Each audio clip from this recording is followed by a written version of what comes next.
Kodagu channel ವಾರ್ತೆಗಳ ಪ್ರಾಯೋಜಕರು Muliya Keshav Bhat and sons, Madikeri, Gonikoppa, Puttur, Bengaluru.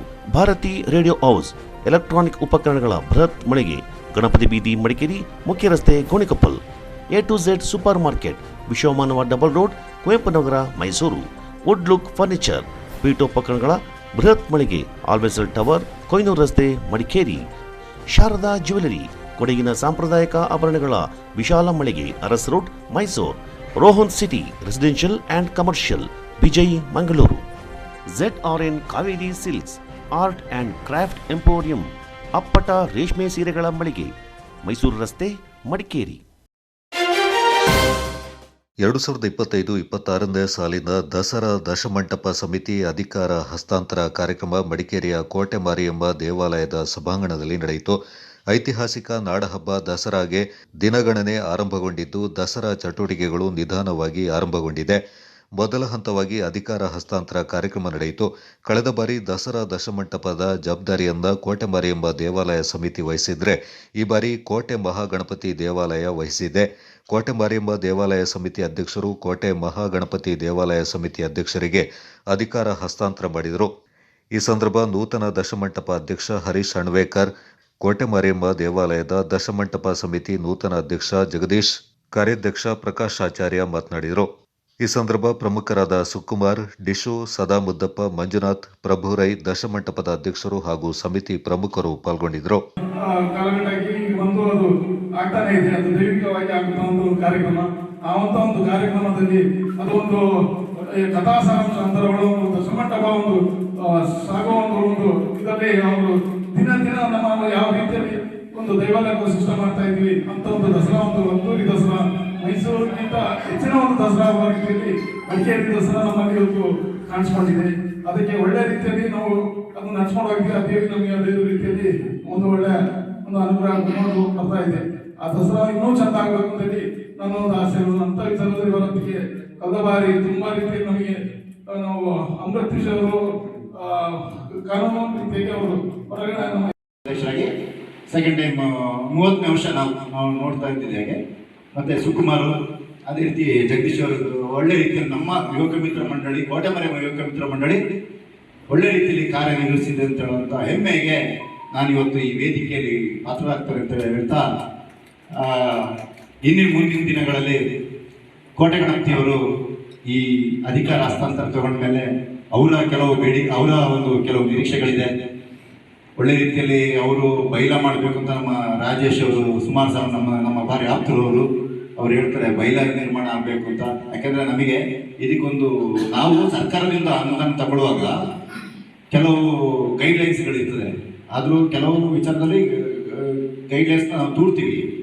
ಆದರೆ ಆ್ಯಕ್ಚುಲಿ ಏನು ಅಂತ ಹೇಳಿದ್ರೆ, ಸರ್ಕಾರದಿಂದ ನಾವು ಅನುದಾನ ತಗೊಳ್ಳುವಾಗ ನಮ್ಮ ಒಂದು ಯುವಕ ಮಿತ್ರ ಮಂಡಳಿ ಯಾವುದೇ ಅವ್ರದ್ದು ಕಮಿಟಿಯಲ್ಲಿ ರಿಜಿಸ್ಟ್ರೇಷನ್ ಆಗಿಬಿಟ್ಟು ರಿನ್ಯೂವಲ್ ಆಗಿ ಪ್ರತಿ ವರ್ಷ ಐತಿಹಾಸಿಕ ದಸರಾದ ಪ್ರಮುಖ ಭಾಗ ದಶಮಂಟಪ ಸಮಿತಿಯ ಅಧಿಕಾರ ಹಸ್ತಾಂತರ ಈ ದಿನ ನಡೀತಾ ಇದೆ. ಈ ಸಂದರ್ಭದಲ್ಲಿ ನಾನೊಂದೆರಡು ಮಾತಾಡಲಿಕ್ಕೆ ಇಷ್ಟಪಡ್ತೀನಿ. ಮಡಿಕೇರಿ ದಸರಾ ಅಂದರೆ ಅದೊಂದು ವಿಶೇಷ ದಸರಾ ಅಂತಲೇ ಹೇಳ್ಬೋದು. ಮೈಸೂರು ಜಗದ್ವಿಖ್ಯಾತ ಮೈಸೂರು ದಸರಾ ಬಿಟ್ಟರೆ ಮಡಿಕೇರಿ ದಸರಾ ಅಂತ ಹೇಳ್ತಾರೆ. ಆದರೆ ನನಗೆ ಗೊತ್ತಿರೋ ಪ್ರಕಾರ ಮೈಸೂರು ದಸರಾಗಿಂತಲೂ ಮಡಿಕೇರಿ ದಸರಾ ಅತ್ಯಂತ ವಿಜೃಂಭಣೆ ನಡೀತದೆ. ಕಾರಣ ಇಲ್ಲಿ 10 ದಿನ ನಡೆಯುವಂತಹ ವಿವಿಧ ಸಾಂಸ್ಕೃತಿಕ ಕಾರ್ಯಕ್ರಮಗಳಿರ್ಬೋದು ಮತ್ತು ಕೊನೆಯ ದಿನ ವಿಜಯದಶಮಿ ನಡೆಯುವಂತಹ ಭವ್ಯ ಮಂಟಪಗಳ ಶೋಭಾಯಾತ್ರೆ ಇರ್ಬೋದು. ಅದನ್ನ ನೋಡ್ಲಿಕ್ಕೆ ಲಕ್ಷಾಂತರ ಜನರು ಜಿಲ್ಲೆ, ಹೊರ ರಾಜ್ಯಗಳಿಂದ ಬರ್ತಾರೆ. ಆ ಒಂದು ನಿಟ್ಟಿನಲ್ಲಿ ಮೈಸೂರು ದಸರಾಗಿಂತ ಮಡಿಕೇರಿ ದಸರಾ ಹೆಚ್ಚು ಆಕರ್ಷಣೀಯವಾಗಿದೆ ಅಂತ ಹೇಳ್ಬೋದು. ವರ್ಷ ಕಳೆದ ನಂತರ ಕಳೆದಿದೆ ದಸರಾ ಅತ್ಯಂತ ವೈಭವಯುತ ಮಟ್ಟಕ್ಕೆ ತಲುಪ್ತಾ ಇದೆ. ಇದಕ್ಕೆ ಕಾರಣ ಮೂಲತಃ ದಶಮಂಟಪದ ಶೋಭಾಯಾತ್ರೆಯ ಈ ನಮ್ಮ ಮಂಟಪಗಳು ಅದು ಪ್ರತಿ ವರ್ಷ ನಡೀತಾ ಇತ್ತು. ಅದರಿಂದ ಅದು ಬೇಡ ಅಂತ ಹೇಳಿ ಅದು ದಶಮಂಟಪ ಸಮಿತಿಗೆನೆ ಆ ಅಧಿಕಾರವನ್ನು ಕೊಟ್ಟು ಅವರೇ ಮಾಡುವಂಥದ್ದನ್ನು ವ್ಯವಸ್ಥೆ. ಆದರೆ ಅದೊಂದು ಬರೀಲಿಲ್ಲ ಜನ. ಪುನಃ ದಸರಾ ಸಮಿತಿಯ ಟೇಬಲ್ ಹುಟ್ಟೋದೊಂದು ಯಾವ ಕಮಿಟಿನೂ ಬರ್ತಾರೆ. ಇದೇನಂತ ಹೇಳಿದ್ರೆ ಅದೊಂದು ಕಥೆ ಇದೆ. ಒಬ್ಬ ಬ್ರಾಹ್ಮಣ ಸತ್ತು ಹೋಗ್ತಾನೆ. ಅವನಿಗೆ ಒಂದು ಬೆಕ್ಕು ತುಂಬ ಪ್ರೀತಿಯಾಗಿರುತ್ತೆ. ಸತ್ತೋದಾಗ ಅದು ಆ ಸಾವಿನಲ್ಲಿ ಓಡಾಡ್ತಾ ಇರಬೇಕಾದ್ರೆ ಅದರಲ್ಲಿ ಕಟ್ಟಿ ಹಾಕಿ ಅಂತ ಹೇಳಿದ್ರು. ಕಪ್ಪು ಬೇಕು. ಅದಾಯಿತು. ಕೆಲವು ಟೈಮ್ ಆದಮೇಲೆ ಅವ್ರ ತಮ್ಮ ಸ್ವಲ್ಪ ಅವ್ರು ಹೇಳಿದ್ರಂತೆ ಅಲ್ಲೊಂದು ಬೆಕ್ಕು ಕಟ್ಟಬೇಕು ನೀವು ಅಂತ. ಅದು ಇದು ಕ್ರಮ ಅಂತೇಳಿ ಆ ಥರ ಇವತ್ತಿನ ಕ್ರಮಗಳೇ ಹಾಗಾಗ್ತಾ ಇದೆ. ಯಾವುದೋ ಒಂದು ನಡೆದಿತ್ತು. ದೇಶದ ಅಭಿವೃದ್ಧಿ ಎಂದರೆ ಗ್ರಾಮದ ಸುಸ್ಥಿರ ಅಭಿವೃದ್ಧಿ, ಮೂಲಭೂತ ಸೌಕರ್ಯಗಳು ಅಭಿವೃದ್ಧಿಯಾಗಬೇಕು. ಗ್ರಾಮದ ಅಭಿವೃದ್ಧಿ ಕಾರ್ಯಗಳಲ್ಲಿ ರಾಜಕೀಯವನ್ನು ಹೊರತುಪಡಿಸಿ ಜನರ ಸಮಸ್ಯೆಗಳನ್ನು ಬಗೆಹರಿಸುವುದು ಅತಿ ಮುಖ್ಯ ಅಂತ ಮಡಿಕೇರಿ ಶಾಸಕ ಡಾಕ್ಟರ್ ಮಂತ್ರಗೌಡ ಹೇಳಿದ್ದಾರೆ. ಹೊದ್ದೂರು ಗ್ರಾಮ ಪಂಚಾಯಿತಿಯ ಪಾಲೆಮಾಡು ಕಾನ್ಸಿರಾಮ್ಜಿ ನಗರದಲ್ಲಿ ನೂತನವಾಗಿ 2.10 ಕೋಟಿ ರೂಪಾಯಿ ವೆಚ್ಚದಲ್ಲಿ ನಿರ್ಮಿಸಲಾದ ಕಾಂಕ್ರೀಟ್ ರಸ್ತೆಯನ್ನು ಉದ್ಘಾಟಿಸಿ ಮಾತನಾಡಿದ ಅವರು, ಪಾಲೆಮಾಡುವಿನಲ್ಲಿ ಸುಮಾರು 230 ಕುಟುಂಬಗಳಿಗೆ 9.00 ಸೆಂಟ್ನ ಅಳತೆಯ ಮನೆ ನಿವೇಶನದ ಹಕ್ಕುಪತ್ರವನ್ನು ವಿತರಿಸಿದ್ದು ಖುಷಿ ತಂದಿದೆ. ಅಧಿಕಾರಿಗಳ ಮಟ್ಟದಲ್ಲಿ ಗ್ರಾಮ ಪಂಚಾಯಿತಿಯ ಕಾರ್ಯವೈಖರಿಯನ್ನು ಶ್ಲಾಘಿಸಿದರು. ನಗರದಲ್ಲಿ ಅಂಬೇಡ್ಕರ್ ಭವನವನ್ನು ನಿರ್ಮಿಸಲು ಸಂಬಂಧಪಟ್ಟ ಅಧಿಕಾರಿಗಳೊಂದಿಗೆ ಚರ್ಚೆ ನಡೆಸಲಾಗುತ್ತೆ. ಸಮಾಜ ಕಲ್ಯಾಣ ಇಲಾಖೆಯ ರಾಜ್ಯದ ಸಚಿವರನ್ನ ಮತ್ತು ಮನೆ ಹಕ್ಕು ಪತ್ರ ನೀಡಲು ಸಹಕರಿಸಿದ ವಸತಿ ಸಚಿವ ಜಮೀರ್ ಅಹಮದ್ ಖಾನ್ ಅವರನ್ನ ಸ್ಮರಿಸಿಕೊಂಡ ಶಾಸಕರು, ಜಿಲ್ಲೆಯಾದ್ಯಂತ ಬಡಜನರ ಮೂಲಭೂತ ಸೌಲಭ್ಯಗಳನ್ನು ದೊರಕಿಸಿಕೊಡಲು ಮುಂದಿನ ದಿನಗಳಲ್ಲಿ ಯೋಜನೆಗಳನ್ನು ಹಾಕಿಕೊಳ್ಳಲಾಗುವುದು ಎಂದರು. ಹೊದ್ದೂರು ಗ್ರಾಮ ಪಂಚಾಯತ್ ಅಧ್ಯಕ್ಷ ಎಚ್.ಎ. ಹಂಸ, ಗ್ರಾಮ ಪಂಚಾಯಿತಿ ಸದಸ್ಯ ಕೆ. ಮಣ್ಣಪ್ಪ ಮತ್ತಿತರ ಪ್ರಮುಖರು ಈ ಸಂದರ್ಭ ಪಾಲ್ಗೊಂಡಿದ್ದರು. ಟೈಮಲ್ಲಿ ನಾವೇ ಸ್ವಯಂ ಘೋಷಿಕೆ ನಾವು ನೋಡಿ ಈ ತರ ಸಮಸ್ಯೆ ಆಗ್ಬೇಕು, ಬಗೆಹರಿಸಬೇಕು ಅಂತ ಕೆಲವು ನಮಗೂ ಜವಾಬ್ದಾರಿ ಇದೆ, ಪ್ಲಸ್ ನಮಗೂ ಆಸೆಗಳಿರ್ತವೆ. ಖುಷಿ ಒಂದ್ ಕಡೆಯಲ್ಲಿ ಏನಂತ ಅಂದ್ರೆ ಎರಡೂ ಒಂದ್ ರೀತಿಲಿ ಒಗ್ಗೂಡಿ, ಏಕಂದ್ರೆ ಹಲವಾರು ಕಡೆಯಲ್ಲಿ ನಾವು ಮಾತಾಡಿದಾಗ ರಾಜಕೀಯ ಲೆಕ್ಕಾಚಾರ ನಾವು ರಾಜಕಾರಣಿಗಳು ಮಾಡ್ತೀವಿ. ನಾವೇ ಅಭಿವೃದ್ಧಿ ಮಾಡಿದ್ರೆ ಇಷ್ಟು ಓಟ್ ಹಾಕ್ತಾರ, ಇಷ್ಟು ಓಟ್ ಆಗತ್ತೋ ಅಂತ. ಓಟ್ ಒಂದ್ ಕಡೆ ಇರ್ಲಿ, ಅವಶ್ಯಕತೆ ಇರೋಂಥ ಕಡೆ, ಅವಕಾಶ ಇರೋಂಥ ಕಡೆ ನಾವು ಯಾರು ರಾಜಕೀಯನೂ ನೋಡಬೇಡ, ಜಾತಿ ನೋಡಬೇಡ, ಧರ್ಮನೂ ನೋಡಬೇಡ, ಅಭಿವೃದ್ಧಿ ನೇರವಾಗಿ ನಾವೇ ನಿಂತ್ಕೊಂಡು ಕೆಲಸ ಮಾಡಬೇಕು ಅಂತ ನನ್ನ ಆಸೆ ಮಾತ್ರ ಅದಿದೆ. ಆ ಆಸೆ ತೀರಿಸಲಿಕ್ಕೆ ಸನ್ಮಾನ್ಯ ಎಚ್.ಸಿ. ಮಹದೇವಪ್ಪನವರು ನಮಗೆ ನಿರಂತರವಾಗಿ ಬೆನ್ನಿತ್ಕೊಂಡು ಆ ಡಿಪಾರ್ಟ್ಮೆಂಟ್ ಇಂದ, ಅಂದ್ರೆ ಸೋಷಿಯಲ್ ವೆಲ್ಫೇರ್ ಡಿಪಾರ್ಟ್ಮೆಂಟ್ ಇಂದ ಹಲವಾರು ಅಭಿವೃದ್ಧಿ ಕಾಮಗಾರಿಗೆ ನಮ್ಮ ಕೈ ಜೋಡಿಸಿದೆ ಅಂತ.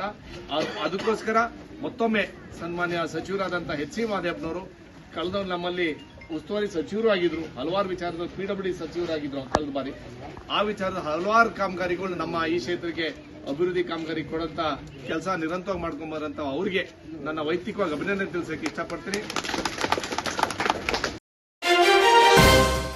ಕುಶಾಲನಗರದ ಶ್ರೀ ಅಯ್ಯಪ್ಪ ಸ್ವಾಮಿ ದೇವಾಲಯದ ಜೀರ್ಣೋದ್ಧಾರ ಕಾಮಗಾರಿ ಹಿನ್ನೆಲೆ ಕಾರ್ಕಳದಿಂದ ಆಗಮಿಸಿದ ಶಿಲಾಕಲ್ಲುಗಳನ್ನು ಪೂಜಿಸಿ ಬರಮಾಡಿಕೊಳ್ಳಲಾಯಿತು. 2 ಲಾರಿಗಳ ಮೂಲಕ ಕುಶಾಲನಗರಕ್ಕೆ ಆಗಮಿಸಿದ ಕೆತ್ತನೆಗೊಂಡ ಶಿಲಾಕಲ್ಲುಗಳಿಗೆ ಪೂಜೆ ಸಲ್ಲಿಸಿ ದೇವಾಲಯ ಟ್ರಸ್ಟ್ ಪ್ರಮುಖರು ಹಾಗೂ ಭಕ್ತಾದಿಗಳು ಬರಮಾಡಿಕೊಂಡರು. ಈ ಸಂದರ್ಭ ಟ್ರಸ್ಟ್ನ ಅಧ್ಯಕ್ಷ ಬಿಪಿ ಗಣಪತಿ, ಪುರಸಭೆ ಸದಸ್ಯ ವಿಎಸ್ ಆನಂದಕುಮಾರ್, ಟ್ರಸ್ಟ್ನ ಸದಸ್ಯರಾದ Subramani, HM Chandru, Anil, DP Girish, Srinivas Rao, HT Vasantha ಮತ್ತಿತರ ಪ್ರಮುಖರು ಪಾಲ್ಗೊಂಡಿದ್ದರು.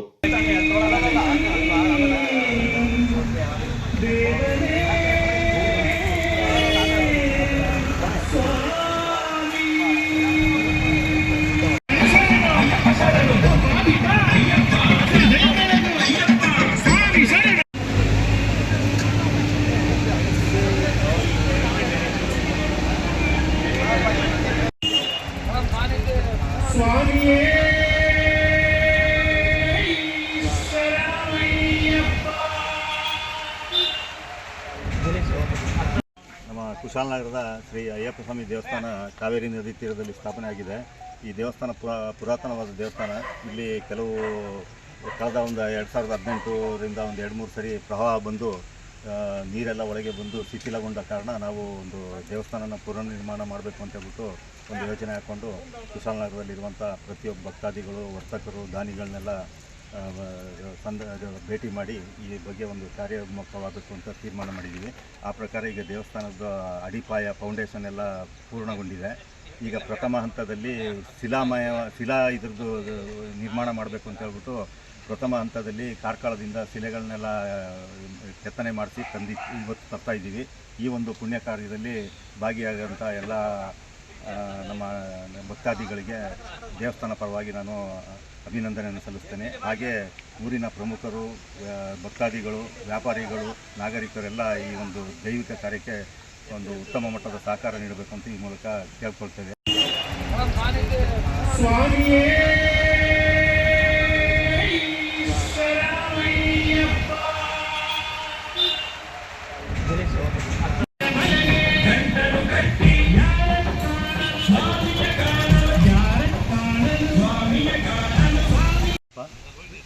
ಇವತ್ತು ಕುಶಾಲನಗರದ ಕಾವೇರಿ ನದಿ ತೀರದ ಶ್ರೀ ಅಯ್ಯಪ್ಪ ಸ್ವಾಮಿ ದೇವಸ್ಥಾನ ಅದಕ್ಕೆ ಹೊಂದಿಕೊಂಡಂತೆ ಪುರಾತನವಾದಂಥ ಅರಳಿಕಟ್ಟೆ, ನಾಗರಕಟ್ಟೆ ಮತ್ತು ಹಾಗೆಯೇ ಮಹಾಲಕ್ಷ್ಮಿ ದೇವಸ್ಥಾನ ಹಾಗೂ ಗಣಪತಿ ದೇವಸ್ಥಾನ ಈ ದೇವಸ್ಥಾನಗಳ ನವೀಕರಣ ಕೆಲಸ ಈಗ ನಾವು ಮೇ 12ಕ್ಕೆ ಭೂಮಿ ಪೂಜೆಯೊಂದಿಗೆ ಪ್ರಾರಂಭ ಮಾಡಿದ್ವು. ಅದ್ರ ಜೊತೆಗೆ ಇವತ್ತು ಏನು ನಾವು ಅಡಿಪಾಯದ ಕೆಲಸ ಪೂರ್ತಿಯಾಗಿ ಇನ್ನು ಶಿಲೆಗಳಿಂದ ನಾವು ಕೆಲಸಗಳನ್ನು ಅಡಿಪಾಯ ಒಂದು ಏನೋ ಪಾದುಕೆ ಜಗತಿ ಮತ್ತು ಈಗ ಮುಂದಿನ ಇದು ನಿಧಿಕುಂಭ ಕೆಲಸಗಳು ಇನ್ನೂ ಪ್ರಾರಂಭ ಹಂತದಲ್ಲಿ ಅದಕ್ಕೆ ಪೂರಕವಾಗಿ ಇವತ್ತು ಶಿಲೆಗಳು ಕಾರ್ಕಳದಿಂದ ಬಂದಿದೆ. 1965 ಇಸ್ವಿಯಿಂದ ಇಲ್ಲಿ ನಮ್ಮಲ್ಲಿ ಕೆಲವು ಭಕ್ತಾದಿಗಳು ಕೆಲವೇ ಬೆರಳೆಣಿಕೆ ಭಕ್ತಾದಿಗಳು 7-8 ಜನ ಇಲ್ಲಿ ಪ್ರಾರಂಭ ಮಾಡಿದ್ರು. ಅದಕ್ಕೆ ಮೊದಲು ಇಲ್ಲಿ ಅರಳಿಕಟ್ಟೆ, ಅದರಲ್ಲಿ ನಾಗನ ಪ್ರತಿಮೆ ಎಲ್ಲ ಇತ್ತು. ಇಲ್ಲಿ ನಾಗರ ಪಂಚಮಿ ದಿನ ನಮ್ಮ ಇಲ್ಲಿ ಆರ್ಯ ವೈಶ್ಯರು ಅವರೇ ಸ್ವಲ್ಪ ಆವತ್ತಿನ ಕಾಲದಲ್ಲಿ ಪ್ರಬಲವಾಗಿ ಜನಸಂಖ್ಯೆ ಇದ್ದವರು, ಅವರೆಲ್ಲ ಇಲ್ಲೇ ಬಂದು ನಾಗರ ಪಂಚಮಿದು ಇದೆಲ್ಲ ನಾಗನಿಗೆ ಹಾಲು ಇದೆಲ್ಲ ಅಭಿಷೇಕ ಮಾಡಿ ಹೋಗ್ತಾಯಿದ್ರು. ಹಾಗೆ ಅದರ ಒಂದು ಪ್ರತೀತಿ ಇಲ್ಲಿಯ ಸ್ಥಳೀಯ ನಾಗರಿಕರು ಭಕ್ತಾದಿಗಳೆಲ್ಲ ಆ ಥರ ಇಲ್ಲಿಗೆ ಬಂದು ಕಾವೇರಿ ನದಿ ತೀರದಲ್ಲಿದ್ದರಿಂದ ಅದನ್ನ ಪೂಜೆ ಮಾಡ್ಕೊಂಡು ಹೋಗ್ತಾಯಿದ್ರು ಆ ನಾಗರಕಟ್ಟೆನ. ಹಾಗೆ ಬೆಳೀತಾ ಕಾವೇರಿ ನದಿ ತೀರದಲ್ಲಿ ಅಯ್ಯಪ್ಪನ ಭಕ್ತಾದಿಗಳು ಬೆಳಿಗ್ಗೆ ಮತ್ತು ಸಂಜೆ ವ್ರತಾಚರಣೆಗೆ ಸ್ನಾನ ಮಾಡಿ ಶರಣ ಕೂಗುವಂಥ ಒಂದು ಪದ್ಧತಿ ಇರೋದ್ರಿಂದ ನದಿ ತೀರದಲ್ಲಿ ಇದ್ದಂಥ ನಾಗರಕಟ್ಟೆಯಲ್ಲಿ ಅದನ್ನೆಲ್ಲ ಮುಗಿಸ್ಕೊಂಡು ಹೋಗ್ತಾಯಿದ್ರು. ಹಾಗೆ ಅದು ಬೆಳೆದು 1980 ಇಸ್ವಿ ಏಪ್ರಿಲ್ ತಿಂಗಳಲ್ಲಿ ಚಿತ್ತಾಪೂರ್ಣಿಮಾ ಅನ್ನೋ ದಿವಸಕ್ಕೆ ಒಂದು ದೇವಸ್ಥಾನದ ಸಂಕಲ್ಪ ಮೊದಲೇ ಮಾಡಿದ್ರು. ಅದರ ಪ್ರಕಾರ ಅವತ್ತು ಅದನ್ನು ಪ್ರತಿಷ್ಠಾಪನೆ ಮಾಡಿದ್ರು. ಅಲ್ಲಿಂದ ಈಗ ಜಿಲ್ಲೆಯ ಲೈನ್ ಮನೆಗಳಲ್ಲಿ ವಾಸ ಮಾಡುವ ಬುಡಕಟ್ಟು ಆದಿವಾಸಿಯ 2,000ಕ್ಕೂ ಹೆಚ್ಚು ಕುಟುಂಬಗಳಿಗೆ ನಿವೇಶನ ಹಕ್ಕುಪತ್ರವನ್ನು 2-3 ತಿಂಗಳಲ್ಲಿ ವಿತರಿಸಲಾಗುವುದೆಂದು ಮುಖ್ಯಮಂತ್ರಿ ಅವರ ಕಾನೂನು ಸಲಹೆಗಾರರು ಹಾಗೂ ವಿರಾಜಪೇಟೆ ಶಾಸಕರಾದ ಎಎಸ್ ಪೊನ್ನಣ್ಣ ಅವರು ತಿಳಿಸಿದ್ದಾರೆ. ನಗರದ ಜಿಲ್ಲಾಡಳಿತ ಭವನದಲ್ಲಿರುವ ತಮ್ಮ ಕಚೇರಿಯಲ್ಲಿ ಸುದ್ದಿಗೋಷ್ಠಿಯಲ್ಲಿ ಮಾತನಾಡಿದ ಶಾಸಕರು, ನಿವೇಶನ ಹಕ್ಕುಪತ್ರ ನೀಡುವ ಸಂಬಂಧ ಆಯಾಯ ಗ್ರಾಮ ಪಂಚಾಯತ್ ವ್ಯಾಪ್ತಿಯಲ್ಲಿ ಈಗಾಗಲೇ ಜಾಗವನ್ನು ಗುರುತು ಮಾಡಲಾಗಿದ್ದು, ಮಾನ್ಯ ಮುಖ್ಯಮಂತ್ರಿಯವರು ಉಪಮುಖ್ಯಮಂತ್ರಿ ಅವರನ್ನು ಆಹ್ವಾನಿಸಿ ನಿವೇಶನ ಹಕ್ಕುಪತ್ರ ವಿತರಿಸಲಾಗುವುದೆಂದು ಎಸ್ ಪೊನ್ನಣ್ಣ ಅವರು ಮಾಹಿತಿ ನೀಡಿದರು. ವಿರಾಜಪೇಟೆ ವಿಧಾನಸಭಾ ಕ್ಷೇತ್ರ ವ್ಯಾಪ್ತಿಯಲ್ಲಿ ಅನೇಕ ಬುಡಕಟ್ಟು ಸಮಾಜದವರು ಬಡವರಿದ್ದು, ಇವರಿಗೆ ನಿವೇಶನ ಇಲ್ಲದವರಿಗೆ ಹಕ್ಕುಪತ್ರ ನೀಡಲು ಅಭಿಯಾನ ಮಾದರಿಯಲ್ಲಿ ಕಾರ್ಯಕ್ರಮ ಹಮ್ಮಿಕೊಳ್ಳಲಾಗಿದೆ. ಸುಮಾರು 1,500ಕ್ಕೂ ಹೆಚ್ಚು ನಿವೇಶನ ರಹಿತರಿದ್ದು, ನಿವೇಶನ ಹಕ್ಕುಪತ್ರ ನೀಡಲು ಮುಂದಾಗಲಾಗಿದೆ. ಈಗಾಗಲೇ ಸರ್ಕಾರಿ ಜಾಗವನ್ನು ಗುರುತಿಸಲಾಗಿದೆ ಎಂದರು. ವಿರಾಜಪೇಟೆ ವಿಧಾನಸಭಾ ಕ್ಷೇತ್ರದ ವಿರಾಜಪೇಟೆ, ಪೊನ್ನಂಪೇಟೆ, ಮಡಿಕೇರಿ ವ್ಯಾಪ್ತಿಯಲ್ಲಿ ಸರ್ಕಾರಿ ಜಾಗವನ್ನು ಗುರುತು ಮಾಡಲಾಗಿದೆ. 2-3 ತಿಂಗಳಲ್ಲಿ ಹಕ್ಕುಪತ್ರ ವಿತರಣೆಗೆ ಕ್ರಮ ಕೈಗೊಳ್ಳಲಾಗುತ್ತೆ. ನಿವೇಶನ ರಹಿತರು ಆಯಾಯ ಗ್ರಾಮ ಪಂಚಾಯಿತಿ ವ್ಯಾಪ್ತಿಯಲ್ಲಿ ಹೆಸರು ನೋಂದಾಯಿಸಿಕೊಳ್ಳಬೇಕೆಂದು ಎಎಸ್ ಪೊನ್ನಣ್ಣ ಅವರು ಕೋರಿದರು. ಲೈನ್ ಮನೆಗಳಲ್ಲಿ ವಾಸ ಮಾಡುವ ಬುಡಕಟ್ಟು ಸಮಾಜದವರಿಗಾಗಿ ವೈಜ್ಞಾನಿಕವಾಗಿ ಪಟ್ಟಿಯನ್ನು ತಯಾರು ಮಾಡಲಾಗಿದೆ. 61 ಎಕರೆ ಜಾಗವಿದ್ದು ಗ್ರಾಮ ಸಭೆಯಲ್ಲಿ ಕೂಡ ಪರಿಶೀಲಿಸಿ ಪಟ್ಟಿ ಆಯ್ಕೆ ಮಾಡಲಾಗುತ್ತೆ. ಆಯಾಯ ಗ್ರಾಮ ಪಂಚಾಯಿತಿಯಲ್ಲಿ ಕುಟುಂಬಗಳು ನೋಂದಣಿ ಮಾಡಿಕೊಳ್ಬೇಕು. ಇದೊಂದು ಅಭಿಯಾನ ಮಾದರಿಯಲ್ಲಿ ನಿವೇಶನ ಹಂಚಿಕೆ ಮಾಡಲಾಗುತ್ತೆ ಎಂದರು. ಆರ್ಥಿಕವಾಗಿ ಬಡ ಕುಟುಂಬದವರಿಗೆ ನಿವೇಶನ ಒದಗಿಸಬೇಕು ಎಂಬುದು ಆದ್ಯತೆಯಾಗಿದೆ. ಆ ನಿಟ್ಟಿನಲ್ಲಿ ಬುಡಕಟ್ಟು ಪರಿಶಿಷ್ಟರಿಗೆ ನಿವೇಶನ ನೀಡಲು ಮುಂದಾಗಲಾಗಿದೆ ಎಂದರು. ಜಿಲ್ಲಾಧಿಕಾರಿಯವರು, ಜಿಲ್ಲಾ ಪಂಚಾಯತ್ ಸಿಇಒ, ತಹಶೀಲ್ದಾರರು, ತಾಲೂಕ್ ಪಂಚಾಯಿತಿ ಇಒ ಅವರ ಉಪಸ್ಥಿತಿಯಲ್ಲಿ ಸಭೆಯನ್ನು ನಡೆಸಲಾಗಿದೆ ಎಂದರು.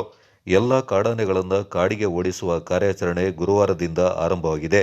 ಸಾರ್ವಜನಿಕರ ಓಡಾಟಕ್ಕೆ ತೊಂದರೆ ಆಗ್ತಾ ಇರುವ 4 ಹುಲಿಗಳನ್ನು ಹಿಡಿಯಲು ಅರಣ್ಯ ಇಲಾಖೆ ಅನುಮತಿ ನೀಡಿದೆ ಎಂದರು. ಗೋಷ್ಠಿಯಲ್ಲಿ ಗ್ಯಾರಂಟಿ ಯೋಜನೆ ಅನುಷ್ಠಾನ ನಿನ್ನೆ ನಾನು ನಮ್ಮ ಜಿಲ್ಲಾಧಿಕಾರಿಗಳ ಸಿಇಒ ಅವರ ಮತ್ತು ಎಲ್ಲ ಕಂದಾಯ ಇಲಾಖೆ ಅಧಿಕಾರಿಗಳ ITDP ಅವರ ಸಮಾಜ ಕಲ್ಯಾಣ ಇಲಾಖೆಯವರ ಸಭೆಯನ್ನು ಕೂಡ ಏರ್ಪಾಡು ಮಾಡಿದ್ದೆ. ಅದರ ಉದ್ದೇಶ ನಮ್ಮ ಭಾಗದಲ್ಲಿ ಅನೇಕ ಬಡ ಕುಟುಂಬಸ್ಥರು ಮತ್ತು ವಿಶೇಷವಾಗಿ ಬುಡಕಟ್ಟು ಜನಾಂಗ ಪರಿಶಿಷ್ಟ ಜಾತಿಯವರಿಗೆ ನಾವು ನಿವೇಶನವನ್ನು ಕೊಡಲಿಕ್ಕಾಗಿಲ್ಲ. ಅಂದರೆ ಅವರಿಗೆ ಒಂದು ಜಾಗ ಕೂಡ ಕೊಡಲಿಕ್ಕಾಗಿಲ್ಲ ಕಳೆದ ಹಲವಾರು ವರ್ಷಗಳಿಂದ. ನಾನು ಬಂದು 2 ವರ್ಷ ನಮ್ಮ ಸರ್ಕಾರ ಆದರೂ ಕೂಡ ನಾವು ಎಲ್ಲೋ ಒಂದು ಕಡೆ ಮನೆಗಳು ಕೊಡುವಂಥದ್ದು ಒಂದು ಭಾಗದಲ್ಲಿ ಈ ಸತಿ 1,800 ಮನೆ ವಿರಾಜಪೇಟೆ ಕ್ಷೇತ್ರಕ್ಕೆ ಕೊಟ್ಟಿದ್ದಾರೆ, ಮಡಿಕೇರಿ ಕ್ಷೇತ್ರಕ್ಕೂ ಕೂಡ ಕೊಟ್ಟಿದ್ದಾರೆ. ಆದರೆ ಅದು ಪಂಚಾಯತಿವಾರ ಹಂಚಿಕೆ ಇನ್ನೂ ಆಗಿಲ್ಲ. ಮತ್ತು ನಾವು ಹಕ್ಕುಪತ್ರಗಳನ್ನು ಕೊಡುವಂಥದ್ದಲ್ಲೂ ಕೂಡ ಮಾಡಲಿಕ್ಕೆ ನಮ್ಮ ಕೈನಲ್ಲಿ ಆಗಲಿಲ್ಲ ಅಂತ ಹೇಳುವಂಥದ್ದು ನನ್ನ ಮೇಲೆ ಒಂದು ಒತ್ತಡ ಇತ್ತು. ಅದರಿಂದ ನಿನ್ನೆ ಜಿಲ್ಲಾಧಿಕಾರಿಗಳನ್ನು ಮತ್ತು ಎಲ್ಲ ತಹಶೀಲ್ದಾರರನ್ನ ಇಒಗಳನ್ನ ಎಲ್ಲರನ್ನು ಕರೆದು ವಿರಾಜಪೇಟೆಯಲ್ಲಿ ಒಂದು ಸಭೆಯನ್ನು ನಡೆಸಿ ವಿರಾಜಪೇಟೆ ವಿಧಾನಸಭಾ ಕ್ಷೇತ್ರದಲ್ಲಿ ಒಂದು ಅಭಿಯಾನವನ್ನು ಮಾಡಬೇಕು, ಹಕ್ಕುಪತ್ರಗಳನ್ನು ವಿತರಣೆ ಮಾಡಲಿಕ್ಕೆ ಕ್ರಮ ಜರುಗಿಸಬೇಕು ಅಂತೇಳಿ ಸರ್ಕಾರಿ ಜಾಗವನ್ನು ಗುರುತಿಸಿದ್ದೇವೆ. ಬುಡಕಟ್ಟು ಜನಾಂಗದ 1500 ನಿವೇಶನ ರಹಿತರನ್ನು ಗುರುತಿಸಿರುವಂಥವರಿಗೆ ಫಲಾನುಭವಿಗಳನ್ನು ಅವರೆಲ್ಲರಿಗೂ ಕೂಡ ಹಕ್ಕುಪತ್ರವನ್ನು ಕೊಡುವಂಥ ಕೆಲಸ ಆಗಬೇಕು ಅಂತ ಹೇಳುವಂಥದ್ದು ಮಾಡಿದ್ದೇವೆ. ಪಟ್ಟಿ ತಯಾರಾಗಿದೆ ಮತ್ತು ಜಾಗಗಳು ಕೂಡ ಗುರುತಿಸಿ ಸರ್ವೆಗಳು ಕಳೆದ 1 ತಿಂಗಳಿಂದ ನಡೆದಂಥ ಸರ್ವೆಯಲ್ಲಿ ಆ ಎಲ್ಲ ಸರ್ಕಾರಿ ಭೂಮಿಯನ್ನು ಯಾವುದೆಲ್ಲ ನಮ್ಮ ಸ್ವಾಧೀನದಲ್ಲಿಲ್ವೋ ಅದೆಲ್ಲವನ್ನು ಕೂಡ ನಮ್ಮ ಸ್ವಾಧೀನಕ್ಕೆ ತಗೊಂಡು ಇವತ್ತು ಬಹುಶಃ ಒಂದು 60 ಎಕರೆಯಷ್ಟು ಜಾಗವನ್ನು ವಿತರಣೆ ಮಾಡಲಿಕ್ಕೆ ನಾವು ತಯಾರಿಯನ್ನು ಮಾಡ್ತಾಯಿದ್ವಿ.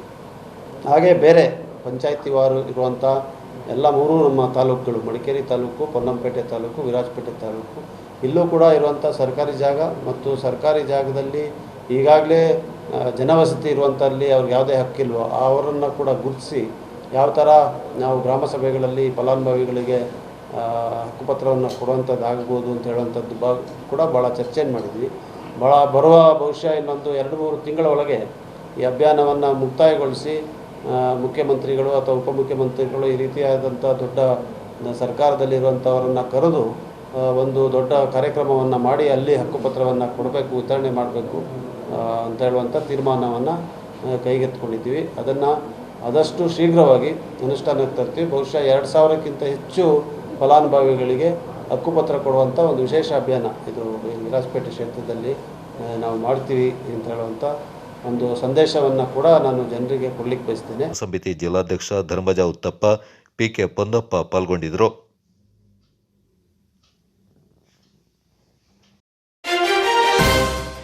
ಮುಖ್ಯಮಂತ್ರಿಗಳ ಕಾನೂನು ಸಲಹೆಗಾರರು ಹಾಗೂ ವಿರಾಜಪೇಟೆ ಶಾಸಕರಾದ ಎಸ್ ಪೊನ್ನಣ್ಣ ಅವರ ಹುಟ್ಟುಹಬ್ಬದ ಅಂಗವಾಗಿ ಕಾಂಗ್ರೆಸ್ ಅಲ್ಪಸಂಖ್ಯಾತ ಘಟಕದ ವತಿಯಿಂದ ಸಿದ್ದಾಪುರದ ಅನಾಥಾಶ್ರಮ ವಿದ್ಯಾರ್ಥಿಗಳಿಗೆ ಸ್ವೆಟರ್, ಸ್ಮಾರ್ಟ್ ಟಿವಿ ಕೊಡುಗೆ ಹಾಗೂ ಡಯಾಲಿಸಿಸ್ ಸಂತ್ರಸ್ತರಿಗೆ 1 ತಿಂಗಳ ಔಷಧಿ ಕಿಟ್ಗಳನ್ನು ವಿತರಿಸಿ ನೆರವಾಗಿದ್ದಾರೆ. ಹುಟ್ಟುಹಬ್ಬದ ಅಂಗವಾಗಿ ಸಿದ್ದಾಪುರ ಮುಸ್ಲಿಂ ಅನಾಥಾಶ್ರಮದ ಆವರಣದಲ್ಲಿ ನಡೆದ ಕಾರ್ಯಕ್ರಮದಲ್ಲಿ ಶಾಸಕ ಪೊನ್ನಣ್ಣ ವಿದ್ಯಾರ್ಥಿಗಳ ಕಲಿಕೆಗೆ ಅವಶ್ಯಕತೆ ಇರುವ ಸ್ಮಾರ್ಟ್ ಟಿವಿ, ಡಯಾಲಿಸಿಸ್ ಸಂತ್ರಸ್ತರಿಗೆ 1 ತಿಂಗಳ ಔಷಧಿ ಕಿಟ್ಗಳನ್ನು ವಿತರಿಸಿದರು. ಕಾಂಗ್ರೆಸ್ ಅಲ್ಪಸಂಖ್ಯಾತ ಘಟಕದ ಜಿಲ್ಲಾಧ್ಯಕ್ಷ ಹನೀಫ್, ವಿರಾಜಪೇಟೆ ಬ್ಲಾಕ್ ಕಾಂಗ್ರೆಸ್ ಅಲ್ಪಸಂಖ್ಯಾತ ಘಟಕದ ಅಧ್ಯಕ್ಷ ಕೋಳುಮಂಡ ರಫೀಕ್, ರಾಜ್ಯ ಅಲ್ಪಸಂಖ್ಯಾತ ಘಟಕದ ಉಪಾಧ್ಯಕ್ಷ ಪಿಸಿ ಹಸೈನರ್ ಹಾಜಿ, ಅಕ್ರಮ ಸಕ್ರಮ ಸಮಿತಿ ಜಿಲ್ಲಾಧ್ಯಕ್ಷ ಆರ್ಕೆ ಅಬ್ದುಲ್ ಸಲಾಂ, ಕಾಂಗ್ರೆಸ್ ಅಲ್ಪಸಂಖ್ಯಾತ ಘಟಕದ ಜಿಲ್ಲಾ ಪ್ರಧಾನ ಕಾರ್ಯದರ್ಶಿ ಕೆಎಂ ಸೈಯದ್ ಬಾವಾ, ಸಿದ್ದಾಪುರ ಮುಸ್ಲಿಂ ಜಮಾತ್ ಅಧ್ಯಕ್ಷ ಯುಎಂ ಮುಸ್ತಫಾಜಿ ಮತ್ತಿತರ ಪ್ರಮುಖರು ಈ ಸಂದರ್ಭ ಪಾಲ್ಗೊಂಡಿದ್ದರು. Kodagu channel news, Khaleel, Siddapura.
ಅಭಿನಂದನೆಗಳನ್ನು ಮತ್ತೆ ಇವತ್ತು ಮಕ್ಕಳಿಗೆ ಅವಶ್ಯಕ ಇರುವಂತ ಮೆಡಿಕಲ್ ಕಿಟ್ ಡಯಾಲಿಸಿಸ್ ಪೇಷಂಟ್ ಅಂದ್ರೆ ಕಿಡ್ನಿ ರೋಗದಿಂದ ಬಳಲ್ತಾ ಇರೋದಕ್ಕೆ ಅವರು ಬಹಳ ಹೆಚ್ಚು ಸಮಸ್ಯೆಗಳಿಂದ ಎದುರಿಸ್ತಾರೆ. ತಂದೆ ಕೂಡ 2.5 ವರ್ಷ ಡಯಾಲಿಸಿಸ್ ನಾನೇ ಕರ್ಕೊಂಡು ಹೋಗ್ತಾ ಇದ್ದಾರೆ. ಅವ್ರಿಗೆ ಸಹಕಾರ ಆಗುವಂಥ ಕಿಟ್ಟನ್ನು 1 ತಿಂಗಳು ಕಿಟ್ಟನ್ನು ಕೊಡ್ತಾ ಇದ್ದೀವಿ. ಮಕ್ಕಳಿಗೆ ಕೆಳಗಡೆ ಒಂದು ಟಿವಿಯನ್ನು ಕೂಡ ದಾನವಾಗಿ ಕೊಡ್ತಾಯಿದ್ದೀವಿ. ಈ ಒಂದು ಸ್ವೆಟರ್ಗಳನ್ನು, ಈ ಮಳೆಗಾಲ ಚಳಿಗಾಲದ ಸ್ವೆಟರ್, ಈ ರೀತಿಯಾದಂಥ ಒಂದು ಕೆಲಸದಲ್ಲಿ ಕಾರ್ಯಕ್ರಮದಲ್ಲಿ ನನ್ನ ತಾವು ಭಾಗವಹಿಸಲಿಕ್ಕೆ ಅವಕಾಶ ಮಾಡಿಕೊಟ್ಟಿದ್ದೀರಲ್ಲ, ತಮಗೆ ನಾನು ಧನ್ಯವಾದಗಳನ್ನು ಹೇಳ್ತೀನಿ.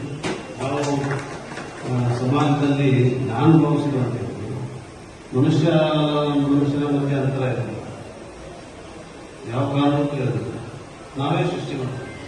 ಇದು ಕಾಲ್ಪನಿಕ ಅಂತರ, ಫಿಕ್ಷನಲ್, ನಾವೇ ಸೃಷ್ಟಿ ಮಾಡ್ತೀವಿ.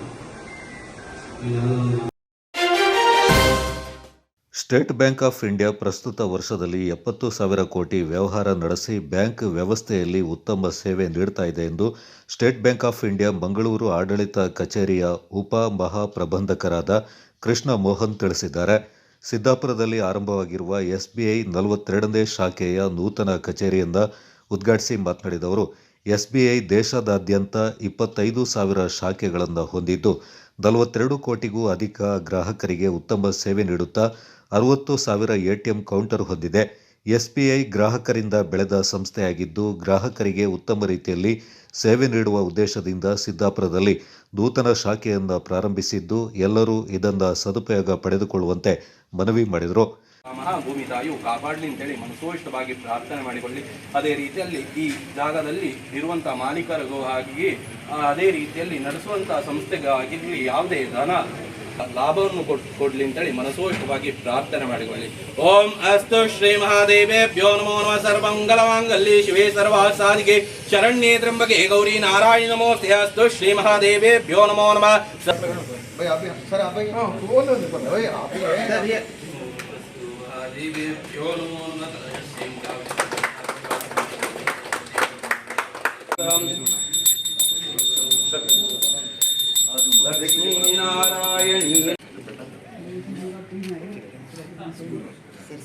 They restrict themselves to maybe some metros or some big cities, but as State Bank of India, we are responsible for the growth of each and every citizen of India, whether it is village, forest, hillside, you name it. Even in areas where you don't find a post office, State Bank of India branches are there. So in that sense, State Bank of India is doing a lot. तो उसको आगे बढ़ाने के लिए हर गांव, हर nook and corner of India, we want to open branches for the facility of public and to grow with them. They will also grow, we will also grow. That is the thought. ಅದೇ ರೀತಿಯಲ್ಲಿ notary ವಕೀಲ MS Venkatesh ಮಾತನಾಡಿ, ನೂತನ bank ನಿರೀಕ್ಷಿತ ರೀತಿಯಲ್ಲಿ ಕಾರ್ಯನಿರ್ವಹಿಸ್ತಾ ಇದೆ ಎಂಬ ವಿಶ್ವಾಸವಿದ್ದು ಸಿಬ್ಬಂದಿಗಳು ಗ್ರಾಹಕರಿಗೆ ಉತ್ತಮ ಸೇವೆ ನೀಡುವ ಮೂಲಕ ಈ ಭಾಗದ ಜನತೆಗೆ ಬ್ಯಾಂಕಿನಿಂದ ಉತ್ತಮ ಸೇವೆ ದೊರಕುತ್ತಾ ಸದುಪಯೋಗಲಿ ಅಂತ ಹಾರೈಸಿದರು.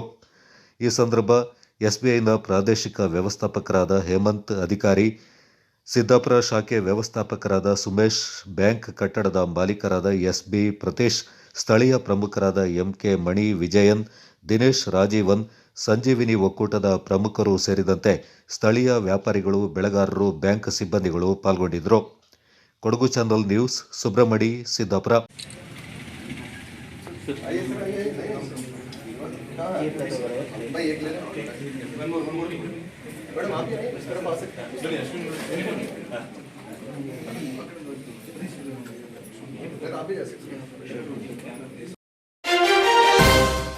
ಕುಶಾಲನಗರದ ಹತ್ತೂರು ಜ್ಞಾನಗಂಗಾ ವಸತಿ ಶಾಲೆಯಲ್ಲಿ 2025-26ನೇ ಶೈಕ್ಷಣಿಕ ಸಾಲಿನ ವಿದ್ಯಾರ್ಥಿ ಮಂತ್ರಿಮಂಡಲದ ಪದಗ್ರಹಣ ಹಾಗೂ ಗುರುಪೂರ್ಣಿಮಾ ಕಾರ್ಯಕ್ರಮ ಅರ್ಥಪೂರ್ಣವಾಗಿ ನಡೆಯಿತು. ಶಾಲಾ ಚುನಾವಣೆಯ ಮೂಲಕ ಆಯ್ಕೆಗೊಂಡ ಶಾಲಾ ನಾಯಕಿ 10ನೇ ತರಗತಿಯ TS ಶ್ರೀನಿಧಿ ಹಾಗೂ ಉಪನಾಯಕ 9ನೇ ತರಗತಿಯ M ಶಶಾಂಕ್ ಸೇರಿದಂತೆ ಮಂತ್ರಿಮಂಡಲದ ವಿದ್ಯಾರ್ಥಿಗಳಿಗೆ ಪ್ರಾಂಶುಪಾಲರಾದ SM ಸತ್ಯ ಸುಲೋಚನಾ ಪ್ರಮಾಣ ವಚನ ಬೋಧಿಸಿದ್ರು. ಮುಖ್ಯ ಅತಿಥಿಯಾಗಿ ಪಾಲ್ಗೊಂಡು ಮಾತನಾಡಿದ ಶಾಲಾ ಆಡಳಿತ ಮಂಡಳಿ ಅಧ್ಯಕ್ಷ TK ಸುಧೀರ್ ಅವರು, ನಾಯಕರಾಗಿ ಆಯ್ಕೆಯಾದವರಿಗೆ ಜವಾಬ್ದಾರಿಗಳು ಹೆಚ್ಚುತ್ತದೆ. ಪ್ರತಿಯೊಬ್ಬರೂ ತಮ್ಮ ಕರ್ತವ್ಯವನ್ನು ಶಿಸ್ತಿನಿಂದ ಪಾಲಿಸಬೇಕು. ಅಲ್ಲದೆ ನಾಯಕರಿಗೆ ಇರಬೇಕಾದ ಜವಾಬ್ದಾರಿಗಳೇನು ಎಂದು ತಿಳಿದುಕೊಂಡು ಅದನ್ನು ಪಾಲಿಸಬೇಕೆಂದು ಕರೆ ನೀಡಿದರು. ಶಾಲಾ ಆಡಳಿತ ಮಂಡಳಿಯ ಕಾರ್ಯದರ್ಶಿ BS ನಿಂಗಪ್ಪ ಅವರು, ಗುರುವಿನ ಗುಲಾಮನಾಗುವ ತನಕ ದೊರೆಯದಣ್ಣ ಮುಕ್ತಿ ಎಂಬ ಸಾಲುಗಳನ್ನು ಹೇಳಿದರು. ವಿದ್ಯಾರ್ಥಿ ಮಂತ್ರಿಮಂಡಲಕ್ಕೆ ಆಯ್ಕೆಯಾದ ವಿದ್ಯಾರ್ಥಿಗಳು ಶಾಲೆಯ ನೀತಿ ನಿಯಮಗಳನ್ನು ಕಟ್ಟುನಿಟ್ಟಾಗಿ ಪಾಲಿಸಬೇಕು, ಇತರರು ಪಾಲಿಸುವಂತೆ ನೋಡಿಕೊಳ್ಳಬೇಕು ಮತ್ತು ಇತರರಿಗೆ ಮಾದರಿಯಾಗಬೇಕೆಂದರು. ಕಾರ್ಯಕ್ರಮದಲ್ಲಿ ಉಪಪ್ರಾಂಶುಪಾಲ CK ನಾಗರಾಜ್ ಹಾಗೂ ಶಿಕ್ಷಕ ವೃಂದದವರು ಪಾಲ್ಗೊಂಡಿದ್ದರು. ನರಿಯಂದಡ ಗ್ರಾಮ ಪಂಚಾಯಿತಿ ವ್ಯಾಪ್ತಿಯ ಕೋಕೇರಿ ನರಿಯಂದಡ ಗ್ರಾಮದಲ್ಲಿ ಕಳೆದ ಕೆಲವು ದಿನಗಳಿಂದ ಕಾಡಾನೆಗಳ ಹಿಂಡು ಗ್ರಾಮದ ಬೆಳೆಗಾರರ ತೋಟಗಳಿಗೆ ಲಗ್ಗೆ ಇಟ್ಟು ದಾಂಧಲೆ ನಡೆಸಿ ಕೃಷಿ ಗಿಡಗಳನ್ನು ತುಳಿದು ನಾಶಪಡಿಸಿದ್ದು, ತೋಟದೊಳಗೆ ಸಂಗ್ರಹಿಸಿಟ್ಟಿದ್ದ ಗೊಬ್ಬರ ಧ್ವಂಸಗೊಳಿಸಿ ಅಪಾರ ನಷ್ಟ ಉಂಟು ಮಾಡಿದ್ದು ಗ್ರಾಮಸ್ಥರಲ್ಲಿ ಆತಂಕ ಮೂಡಿಸಿದೆ. ಕೋಕೇರಿ ಗ್ರಾಮದ ಚೆರುವಾಳಂಡ ಕಿಶನ್ ಸೋಮಯ್ಯ, ನರಿಯಂದಡ ಗ್ರಾಮದ ತೋಟಂಬೇಲು ಅನಂತಕುಮಾರ್ ಅವರ ತೋಟಗಳಿಗೆ ಲಗ್ಗೆ ಇಟ್ಟ ಕಾಡಾನೆ ಅಪಾರ ನಷ್ಟ ಉಂಟು ಮಾಡಿದೆ. ಈ ವ್ಯಾಪ್ತಿಯಲ್ಲಿ 20ಕ್ಕೂ ಅಧಿಕ ಕಾಡಾನೆಗಳು ತೋಟದಲ್ಲೇ ವಾಸ್ತವ್ಯ ಹೂಡಿ ಸಂಚಾರ ನಡೆಸ್ತಾ ಇದ್ದು, ಕಾಫಿ ತೋಟವೇ ಕಾಡಾನೆಗಳ ಆವಾಸ ಸ್ಥಳವಾಗಿದೆ. ಕಾಡಾನೆಗಳ ಹಾವಳಿಯಿಂದ ಗ್ರಾಮದಲ್ಲಿ ಇಷ್ಟೆಲ್ಲ ಹಾನಿ ಸಂಭವಿಸಿದ್ರೂ ಅರಣ್ಯ ಇಲಾಖೆ ಯಾವುದೇ ಕ್ರಮ ಕೈಗೊಳ್ತಾ ಇಲ್ಲ. ಕಾಟಾಚಾರಕ್ಕೆ ಪಟಾಕಿ ಸಿಡಿಸಿ ಫೋಟೋ ತೆಗೆದು ತೆರಳುತ್ತಿದ್ದಾರೆ ಎಂದು ಗ್ರಾಮಸ್ಥರು ಆರೋಪಿಸಿದ್ದಾರೆ. ಕೂಡಲೇ ಸಂಬಂಧಪಟ್ಟ ಅರಣ್ಯ ಇಲಾಖೆ ಗ್ರಾಮದಲ್ಲಿ ಬೀಡುಬಿಟ್ಟ ತೋಟಗಳಲ್ಲಿ ಸಂಚಾರ ಮಾಡ್ತಾ ಇರುವ ಕಾಡಾನೆಗಳನ್ನು ಕಾಡಿಗಟ್ಟುವ ಅಥವಾ ಸೆರೆ ಹಿಡಿದು ಸ್ಥಳಾಂತರಿಸಲು ಕ್ರಮ ಕೈಗೊಳ್ಳಬೇಕೆಂದು ಒತ್ತಾಯಿಸಿದ್ದಾರೆ. Kodagu channel news, Zakaria ದಾಪಕ್ಲೋ.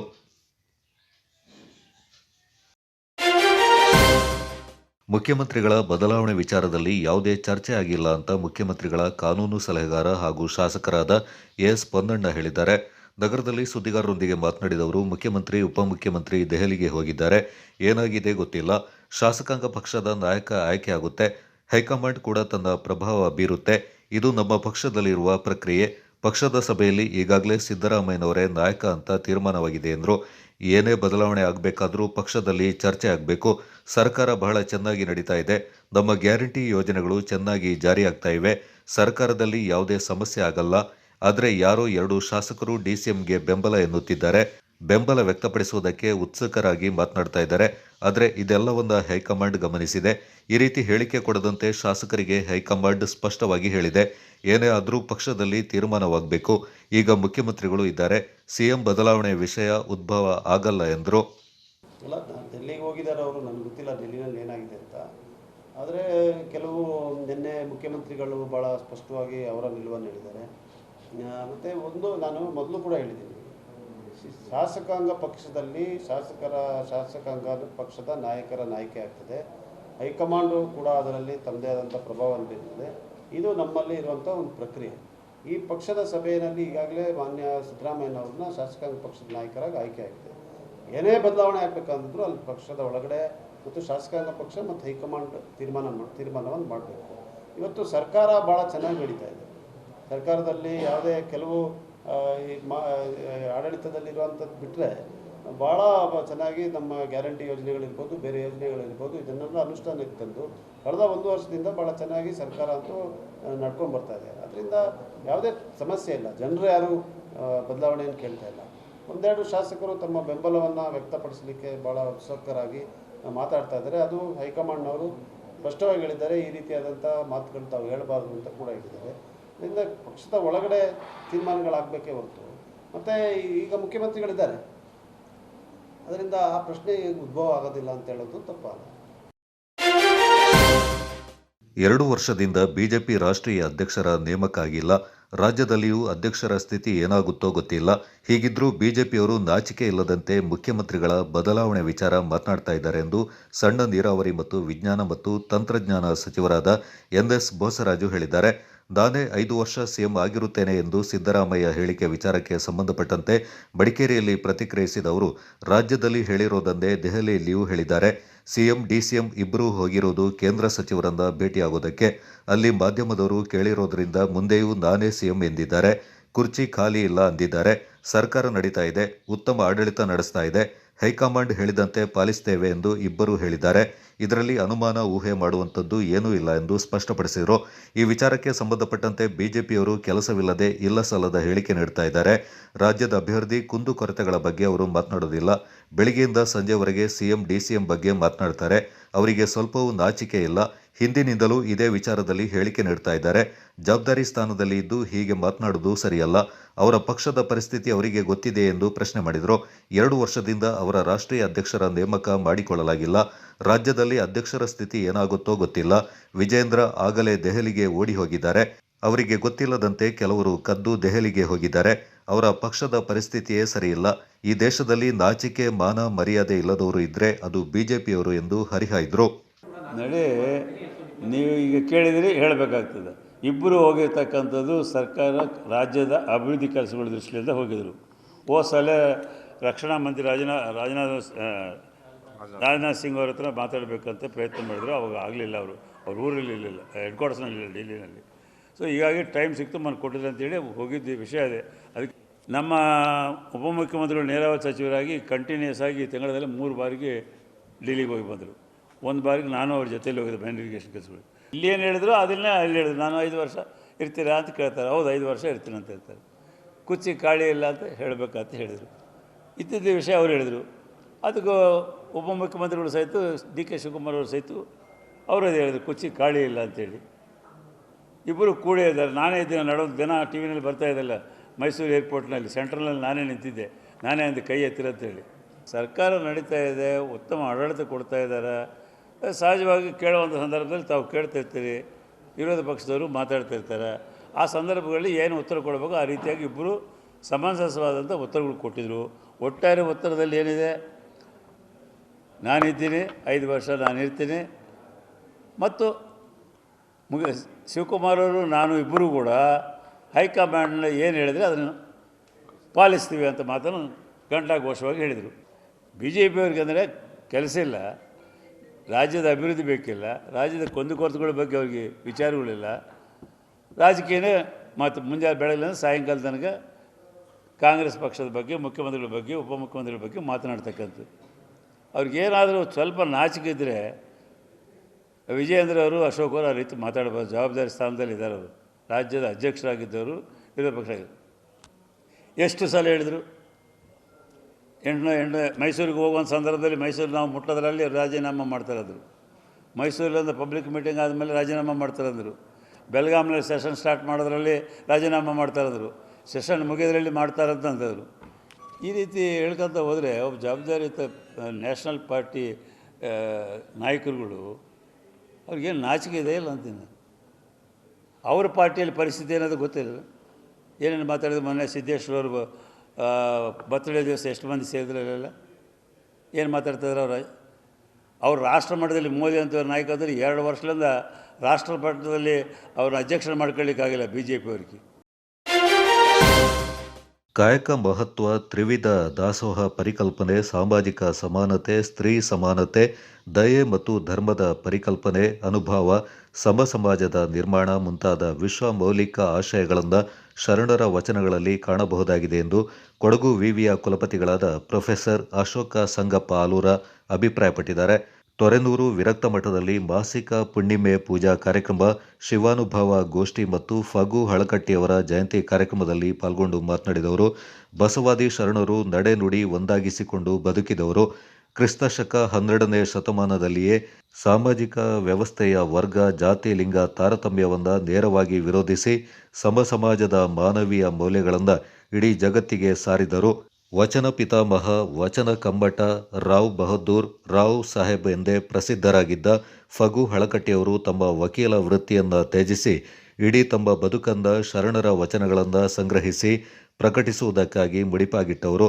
ತಮ್ಮ ಬದುಕಿನಲ್ಲಿ ಎದುರಾದ ಹಲವಾರು ಕಷ್ಟ ಕಾರ್ಪಣ್ಯದ ಸಂದಿಗ್ಧತೆಯ ಪರಿಸ್ಥಿತಿಗಳ ನಡುವೆಯೂ ಯಾವುದೇ ಪ್ರತಿಫಲಾಪೇಕ್ಷೆ ಬಯಸದೆ ಬಸವಾದಿ ಶರಣರ ಸಮಗ್ರ ವಚನಗಳನ್ನು ಕನ್ನಡ ನಾಡಿಗೆ ನೀಡಿದಂತಹ ನಿಸ್ವಾರ್ಥ ಸೇವೆ ಅವರದ್ದು ಎಂದರು. ಸ್ವತಂತ್ರ ಬಸವಲಿಂಗ ಸ್ವಾಮೀಜಿಯವರು ಆಶೀರ್ವಚನ ನೀಡಿ ತಮ್ಮ ವಚನಗಳ ಮೂಲಕ ಅಂತರಂಗದ ಆತ್ಮಸಾಕ್ಷಿಯಾಗಿ ಇಡೀ ಮನುಕುಲಕ್ಕೆ ಸಾರ್ಥಕ ಜೀವನದ ದಾರ್ಶನಿಕ ಮೌಲ್ಯಗಳನ್ನು ಸಾರಿದ ಶ್ರೇಯಸ್ಸು ಈ ನಾಡಿನ ಶರಣರಿಗೆ ಸಲ್ಲುತ್ತೆ ಎಂದರು. ತೊರೆನೂರು ವಿರಕ್ತ ಮಠದ ಪೀಠಾಧ್ಯಕ್ಷರಾದ ಮಲ್ಲೇಶ ಸ್ವಾಮೀಜಿಗಳು, ಅಖಿಲ ಭಾರತ ವೀರಶೈವ ಲಿಂಗಾಯತ ಮಹಾಸಭಾದ ಕೊಡಗು ಘಟಕದ ಅಧ್ಯಕ್ಷರಾದ ಎಚ್.ವಿ. ಶಿವಪ್ಪ ಮತ್ತಿತರ ಪ್ರಮುಖರು ಈ ಸಂದರ್ಭ ಪಾಲ್ಗೊಂಡಿದ್ದರು. ಸರ್ಕಾರಿ ಶಾಲೆಯಲ್ಲಿ ಆಂಗ್ಲ ಮಾಧ್ಯಮ ಶಿಕ್ಷಣವನ್ನು ಪ್ರಾರಂಭಿಸಿದ್ರೆ ಮಾತ್ರ ಸರ್ಕಾರಿ ಶಾಲೆಯ ಉಳಿವು ಸಾಧ್ಯ ಅಂತ ಸಮಾಜ ಸೇವಕ ಹರಪಳ್ಳಿ ರವೀಂದ್ರ ಅಭಿಪ್ರಾಯ ವ್ಯಕ್ತಪಡಿಸಿದರು. ನೆಲ್ಲಿ ಹುದಿಕೇರಿಯ ಎಂಜಿ ಕಾಲೋನಿ ಸರ್ಕಾರಿ ಪ್ರಾಥಮಿಕ ಶಾಲೆಯಲ್ಲಿ ಉಚಿತ ನೋಟ್ ಪುಸ್ತಕ ವಿತರಣಾ ಕಾರ್ಯಕ್ರಮದಲ್ಲಿ ಮಾತನಾಡಿದವರು, ಮಾಹಿತಿ ತಂತ್ರಜ್ಞಾನ ಮುಂದುವರೆದಿದ್ದು ಇಂಗ್ಲಿಷ್ ಭಾಷೆ ಇಂದಿನ ಯುಗಕ್ಕೆ ಅತ್ಯವಶ್ಯಕವಾಗಿರುವ ಹಿನ್ನೆಲೆ ಸರ್ಕಾರಿ ಶಾಲೆಗಳು ಆಂಗ್ಲ ಮಾಧ್ಯಮಕ್ಕೆ ಪ್ರಾಮುಖ್ಯತೆಯನ್ನು ನೀಡಬೇಕೆಂದರು. ಆಂಗ್ಲ ಮಾಧ್ಯಮ ಸ್ಕೂಲ್ ಸ್ಟಾರ್ಟ್ ಮಾಡಿ ಶಾಲಾ ಕಟ್ಟಡ ಮತ್ತು ಶಾಲೆ ಉಳಿಬೇಕು ಅಂತ ಹೇಳಿದ್ರೆ ಇವತ್ತಿನ ದಿನಗಳಲ್ಲಿ ಆಂಗ್ಲ ಮಾಧ್ಯಮ ಸ್ಕೂಲ್ ಸ್ಟಾರ್ಟ್ ಆಗ್ಬೋದು. ಸ್ಟಾರ್ಟ್ ಆದರೆ ಮಕ್ಕಳ ಸಂಖ್ಯೆನೂ ಜಾಸ್ತಿ ಆಗುತ್ತೆ. ಇರುವಂಥ ಇಲ್ಲಿ ಬಡ ಪೇರೆಂಟ್ಸ್ಗಳೇನಿದ್ದಾರೆ ಅವ್ರಿಗೂ ಸ್ವಲ್ಪ ಹೆಲ್ಪ್ ಆಗುತ್ತೆ. ಸೊ ನೀವು ಯಾವುದೇ ಆಂಗ್ಲ ಮಾಧ್ಯಮ ಸ್ಟಾರ್ಟ್ ಮಾಡಿದ್ರೆ ನಮ್ಮ ಎಲ್ಲರ ಹೆಲ್ಪ್ ಸಹಾಯ ಇದ್ದೇ ಇರುತ್ತೆ. ನೀವು ಸ್ಟಾರ್ಟ್ ಮಾಡಿದ್ರೆ ನಾವು ಅದಕ್ಕೆ ಪೂರಕವಾಗಿ ಏನಾದರೂ ಬೇಕು ಅಂತ ಹೇಳಿದ್ರೆ ನಾವು ಒದಗಿಸ್ಕೊಡ್ತೀವಿ. ಸೊ ಇಲ್ಲಿಗೆ 25 ವರ್ಷಗಳಿಂದ ನಾನು ಬುಕ್ ಕೊಡ್ತಾ ಇದ್ದೀನಿ. 40-50 ಸಾವಿರ ಬುಕ್ ಕೊಡ್ತೀನಿ. ಸೊ ಇನ್ನೊಂದು ಸಾರಿ ಬಂದಿದ್ವಿ ತುಂಬ ಮಕ್ಕಳು ಅಲ್ಲಿ ಕೊಟ್ಟಿದ್ವಿ. ಈ ಸಾರಿ ವಾಲ್ನೂರು ಕಾಯಕರಿಗೆಲ್ಲ ಕೊಟ್ವಿ. ಈ ಮಂತ್ ಇದು ಜೂನ್ 1 ಸ್ಟಾರ್ಟ್ ಮಾಡ್ತಾ ಇದ್ರು. ಆದರೆ ಅನ್ಫಾರ್ಚುನೇಟ್ ಆಗಿ 2-3 ದಿವಸ DC ರಜೆ ಕೊಟ್ಟರು ಮಳೆ ಅಂತ. ಇನ್ನೂ ಮುಗಿಲ್ಲ, ಅದಕ್ಕೆ ಇನ್ನೂ ಬರೋವರೆಗೂ ಇದೆ. ಮೇ ಎಂಡಿಂದನೇ ಕೊಡ್ತಾ ಇದ್ದೀವಿ. ಎಲ್ಲ ಸ್ಕೂಲ್, ಎಲ್ಲ ಗೌರ್ಮೆಂಟ್ ಸ್ಕೂಲ್ಗಳಿಗೆ ಮತ್ತು ಮನೆ ಹತ್ರ ತುಂಬ ಜನ ಬರ್ತಾರೆ, ಅವರಿಗೆಲ್ಲ ಕೊಡ್ತೀವಿ. ಇವತ್ತಿನ ಸನ್ನಿವೇಶದಲ್ಲಿ ಗೌರ್ಮೆಂಟ್ ಸ್ಕೂಲಲ್ಲಿ ಮಕ್ಕಳುಗಳ ಕೊರತೆ ಎದ್ದು ಕಾಣ್ತಾ ಇದೆ. ಯಾಕೆಂತ ಹೇಳಿದ್ರೆ ಒಂದು ಆಂಗ್ಲ ಭಾಷೆಯತ್ತ ಎಲ್ಲ ಆಗಿದ್ದಾರೆ. ಅದಕ್ಕೆ ಪೂರಕವಾಗಿ ರಾಜ್ಯ ಸರ್ಕಾರ ಎಲ್ಲ ಸಲಕರಣೆಗಳನ್ನು ಸವಲತ್ತುಗಳನ್ನು ಕೊಡ್ತಾ ಇದೆ. ಗೌರ್ಮೆಂಟ್ ಸ್ಕೂಲಲ್ಲಿ ಆಂಗ್ಲ ಮಾಧ್ಯಮ ಸ್ಕೂಲ್ನ ಸ್ಟಾರ್ಟ್ ಮಾಡ್ಬೋದು. ನಾವೊಂದು ಆಂಗ್ಲ ಮಾಧ್ಯಮ ಸ್ಕೂಲ್ ಸ್ಟಾರ್ಟ್ ಮಾಡಿದ್ವಿ. ಯಾಕೆಂತ ಹೇಳಿದ್ರೆ ತುಂಬ ಪುಷ್ಪಗಿರಿ ತಪ್ಪಲಲ್ಲಿ ಒಂದು ಆಂಗ್ಲ ಮಾಧ್ಯಮ ಸ್ಕೂಲ್, ನಾನಲ್ಲಿ ನನ್ನ ಎಜುಕೇಷನ್ ಅಲ್ಲೇ ಮಾಡಿದ್ದು. ಅಲ್ಲಿ ನಮಗೆ ಇಂಗ್ಲೀಷ್ನ ಕನ್ನಡದಲ್ಲಿ ಮಾಡ್ತಾ ಇದ್ವಿ. ಹಾಗಾಗಿ ನಮ್ಮ ಮಕ್ಕಳು ಅಲ್ಲಿ ಸಫರ್ ಆಗಬಾರ್ದು ಅಂತ ಹೇಳಿ LKG ಸ್ಟಾರ್ಟ್ ಮಾಡಿ ಇವತ್ತು 8ನೇ ಕ್ಲಾಸ್ವರೆಗೆ ಹೋಗ್ತಾ ಇದೆ.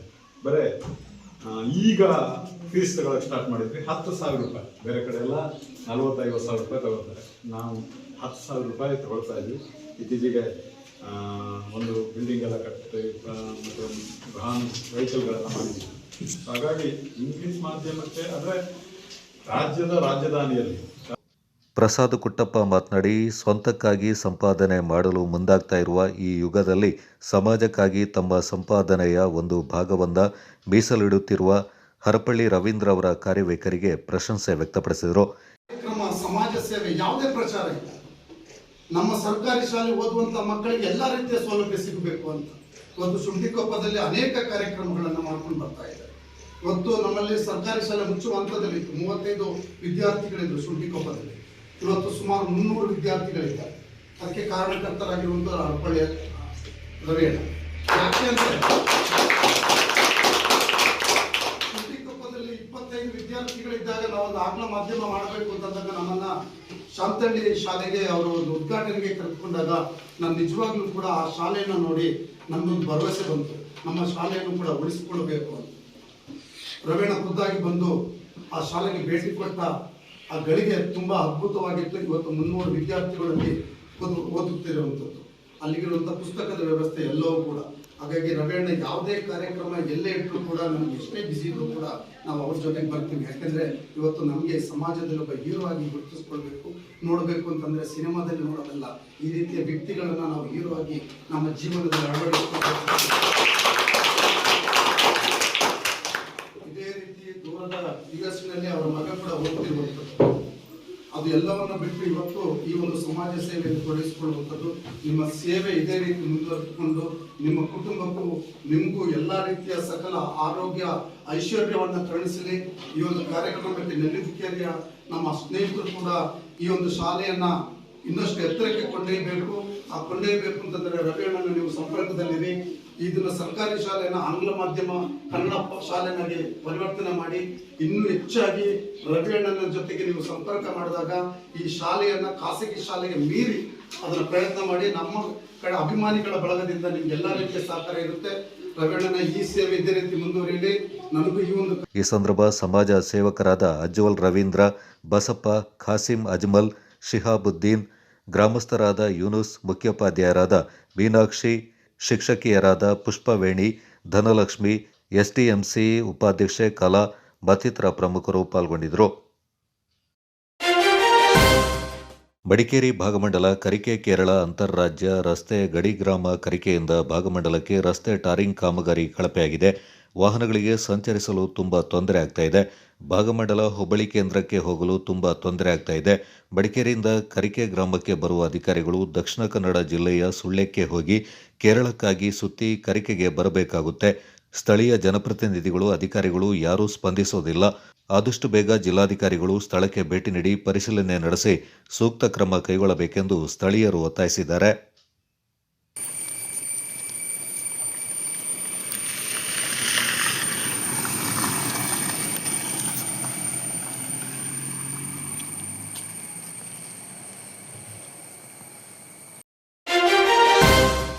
ಕುಶಾಲನಗರ ಕೊಪ್ಪ ಗಡಿಭಾಗದ ಕಾವೇರಿ ದೇಗುಲದಲ್ಲಿ ಬಾರವಿ ಕನ್ನಡ ಅಭಿಮಾನಿಗಳ ಸಂಘದ ವತಿಯಿಂದ ಗುರು ಹುಣ್ಣಿಮೆಯ ಅಂಗವಾಗಿ ಕಾವೇರಿ ಮಾತೆಗೆ ವಿಶೇಷ ಪೂಜೆಯಿಂದ ಸಲ್ಲಿಸಲಾಯಿತು.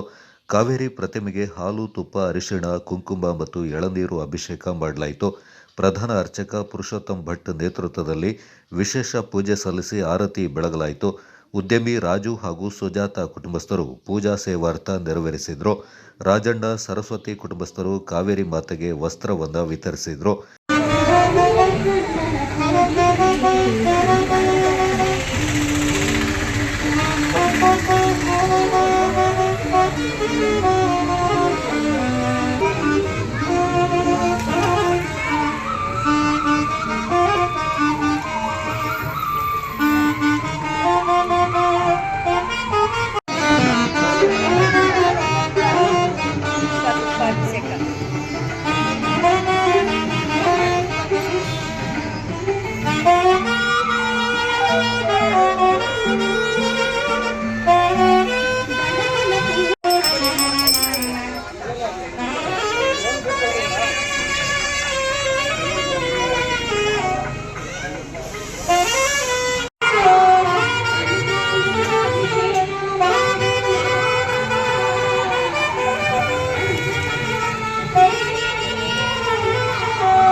ಈ ಸಂದರ್ಭ ಮಾತನಾಡಿದ ಉದ್ಯಮಿ ಮಹಾಲಿಂಗ ಸ್ವಾಮಿ, ಕಾವೇರಿ ನದಿಯ ಪಾವಿತ್ರ್ಯತೆಯನ್ನು ಕಾಪಾಡುವುದು ಪ್ರತಿಯೊಬ್ಬರ ಕರ್ತವ್ಯ.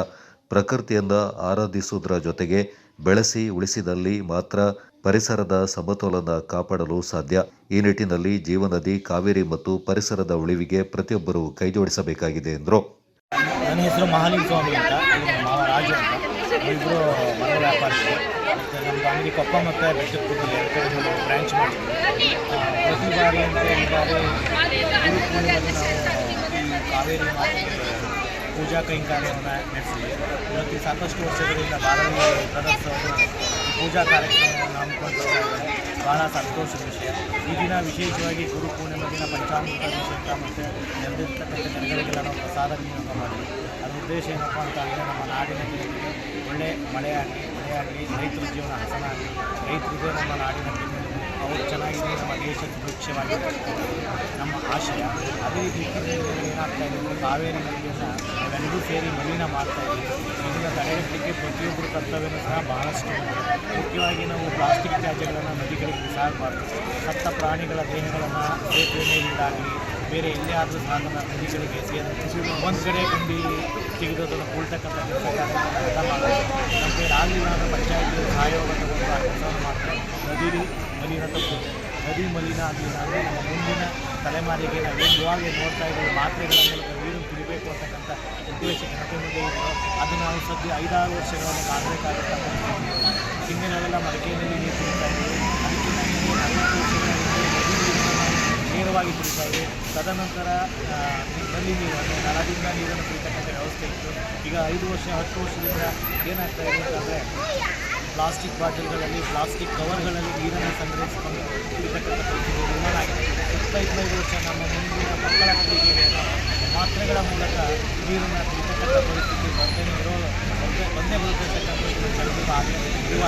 ಆದ್ದರಿಂದ ನದಿ ಮೂಲಗಳನ್ನು ನೀರಿನ ಮೂಲಗಳನ್ನು ನಾವೆಲ್ಲ ಸಂರಕ್ಷಣೆ ಮಾಡಿ ನಮ್ಮ ಮುಂದಿನ ಪೀಳಿಗೆಗೆ ಪ್ರಾಣಿಗಳಿಗೆ ಪಕ್ಷಿ ಸಂಸ್ಕೃತಿಯನ್ನು ಉಳಿಸಬೇಕು ಅಂತಕ್ಕಂಥದ್ದು ನಮ್ಮೆಲ್ಲರ ಆಶೆ. ಬಾರವಿ ಕನ್ನಡ ಅಭಿಮಾನಿ ಸಂಘದ ಪ್ರಮುಖರಾದ ಬಬೀಂದ್ರ ಪ್ರಸಾದ್, ವಿಜಯೇಂದ್ರ ಪ್ರಸಾದ್, ರವೀಂದ್ರ ಪ್ರಸಾದ್, ಚಂದ್ರು, ಸೋಮಶೇಖರ್, ರುದ್ರ, ಮಂಜು, ಗಿರೀಶ್, ಕಾವಲುಪಡೆ ಜಿಲ್ಲಾಧ್ಯಕ್ಷ ಕೃಷ್ಣ ಮತ್ತಿತರರು ಈ ಸಂದರ್ಭ ಪಾಲ್ಗೊಂಡಿದ್ದರು.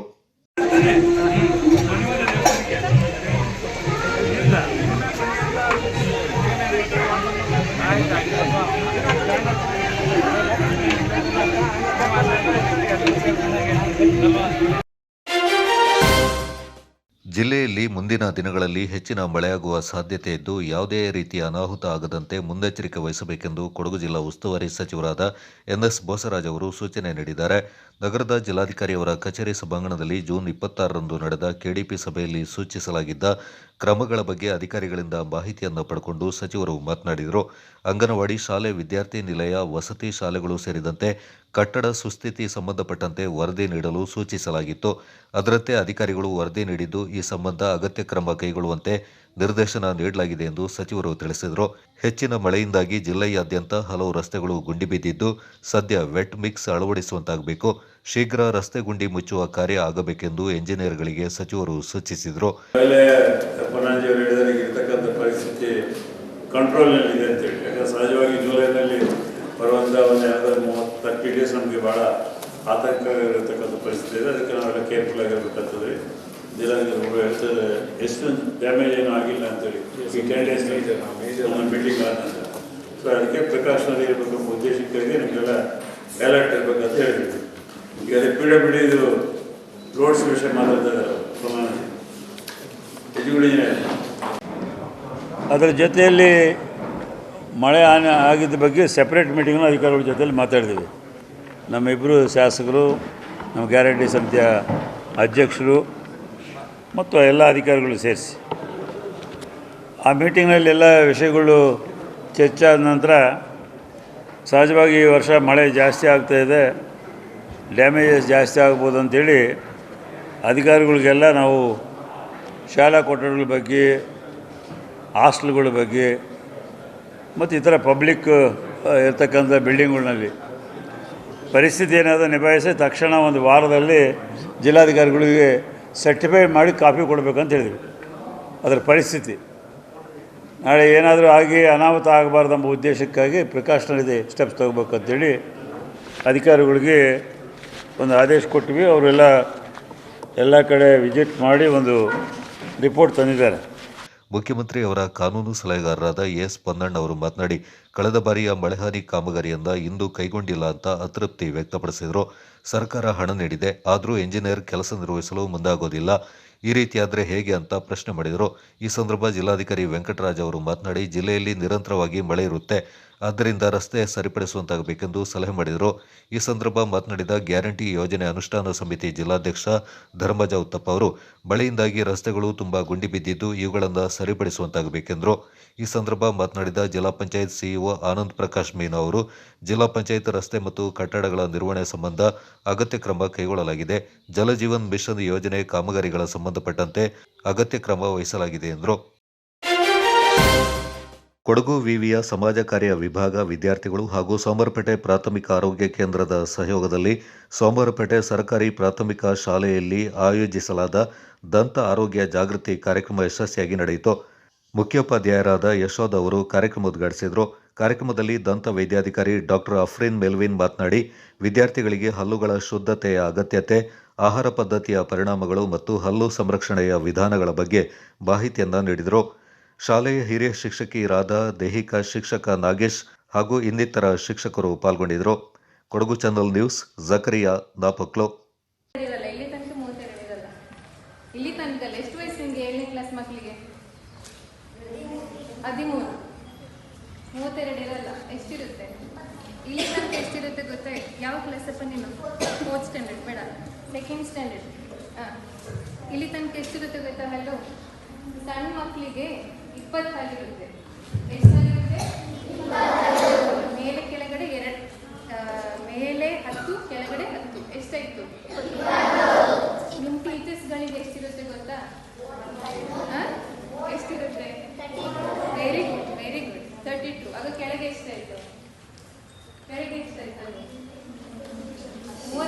ಅಂದರೆ 7 ವೆರಿ ಗುಡ್. 16 ಮೇಲೆ 16 ಕೆಳಗಡೆ. ಈ ಹಲ್ಲಿ ಹಾಕಿರೋದು ಶೋಗೆ ಮತ್ತೆ ವೆರಿ ಗುಡ್ ತಿನ್ಲಿಕ್ಕೆ. ಆಮೇಲೆ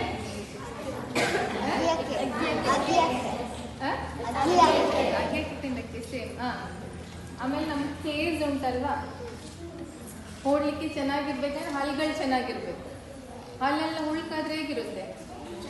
ಚೆನ್ನಾಗಿಲ್ಲ. ಅಲ್ಲೆಲ್ಲ ಉಳ್ಕಾದ್ರೆ ಏನಾಗುತ್ತೆ? ಚೆನ್ನಾಗಿದೆ, ಓಕೆ, ಅದು ಹೇಳಿ. ಆಮೇಲೆ ಏನಾಗುತ್ತೆ? ಅಲ್ಲಿ ಉಳ್ಕೊಂತ ನಿಮ್ಗೆ ಹೇಗೆ ಗೊತ್ತಾಗುತ್ತೆ? ಅಲ್ಲ, ಚಾಕ್ಲೇಟ್ ತಿಂದ್ರೆ ಹಲ್ಲು ಉಳ್ಕಾಗುತ್ತೆ. ಚಾಕ್ಲೇಟ್ ತಿಂದ್ರೂ ಆಗಲ್ಲ. ನಾನು ಹೇಳ್ಕೊಡ್ತೀನಿ ಹೇಗೆ ಹಲ್ಲು ಉಳ್ಕಾಗುತ್ತೆ. ಹಲ್ಲು ಉಳ್ಕೊಂತ ನಿಮ್ಗೆ ಹೇಗೆ ಗೊತ್ತಾಗುತ್ತೆ? ಹಲ್ಲು ಆಯ್ತು. ನೀವು ಹಲ್ಲು ಕರ್ಡ್ ಅಲ್ವೇ ಗೊತ್ತು. ಚಾಕ್ಲೇಟ್ಸ್ ಕೊಡ್ತಿಲ್ಲ ನೀವು ಮಧ್ಯಾಹ್ನ? ಕೊಡ್ತೀಯಲ್ಲ, ಎಲ್ಲರಿಗೂ ಹಲ್ಲು ಮಾಡ್ತೀಯಲ್ಲ. ಸರಿ ಕೇಳಿಸ್ಕೊಳ್ಳಿ, this is for teachers also. ಹಲ್ಲು ನೋವು ಬಂದರೆ ಹಲ್ಲು ಉಳ್ಕಾಗಿದ್ದು ಅಂತ ಅರ್ಥ ಅಲ್ಲ. That's a wrong concept. ಹಲ್ಲು ಉಳ್ಕಾಗಿದ್ದು ಹೇಗೆ ಗೊತ್ತಾಗುತ್ತೆ ಅಂದರೆ, ನೀವು ಬೆಳಗ್ಗೆ ಬ್ರಷ್ ಮಾಡುವಾಗ 90% ಜನರು ನಿದ್ದೆ ಕಣ್ಣಲ್ಲಿ ಬ್ರಷ್ ಮಾಡ್ತೀವಿ, ಹೌದಾ? ಸುಮ್ಮನೆ ಅಂತ ಮಾಡಿ ಬಂದ್ಬಿಡ್ತೀವಿ. ಅದು ರಾಂಗ್. 2 ನಿಮಿಷ ಬ್ರಷ್ ಮಾಡಬೇಕು. ಹೇಗೆ ಬ್ರಷ್ ಮಾಡಬೇಕು ನಾನು ಹೇಳ್ಕೊಡ್ತೀನಿ. 2 ನಿಮಿಷ ನೀವು ಹಲ್ಲು ಬ್ರಷ್ ಮಾಡಬೇಕು. ಎಷ್ಟು ಸಲ ಬ್ರಷ್ ಮಾಡಬೇಕು? ಮಾಡ್ತೀರಾ 2 times? ನೋ. IC no. ಎಷ್ಟು ಜನ ಮಾಡ್ತೀರಾ? ಇವೆಲ್ಲ ನಿಜ ಹೇಳ್ತಾರೆ. ಇವ್ರು ಆ್ಯಕ್ಚುಲಿ ನಿಜ ಹೇಳ್ತಾರೆ. ಯಾರು ಕೂಡ 2 ನೀವೇ ಮಾತಾಡಿದ್ರೆ ರಕ್ಷಕ. Okay, silent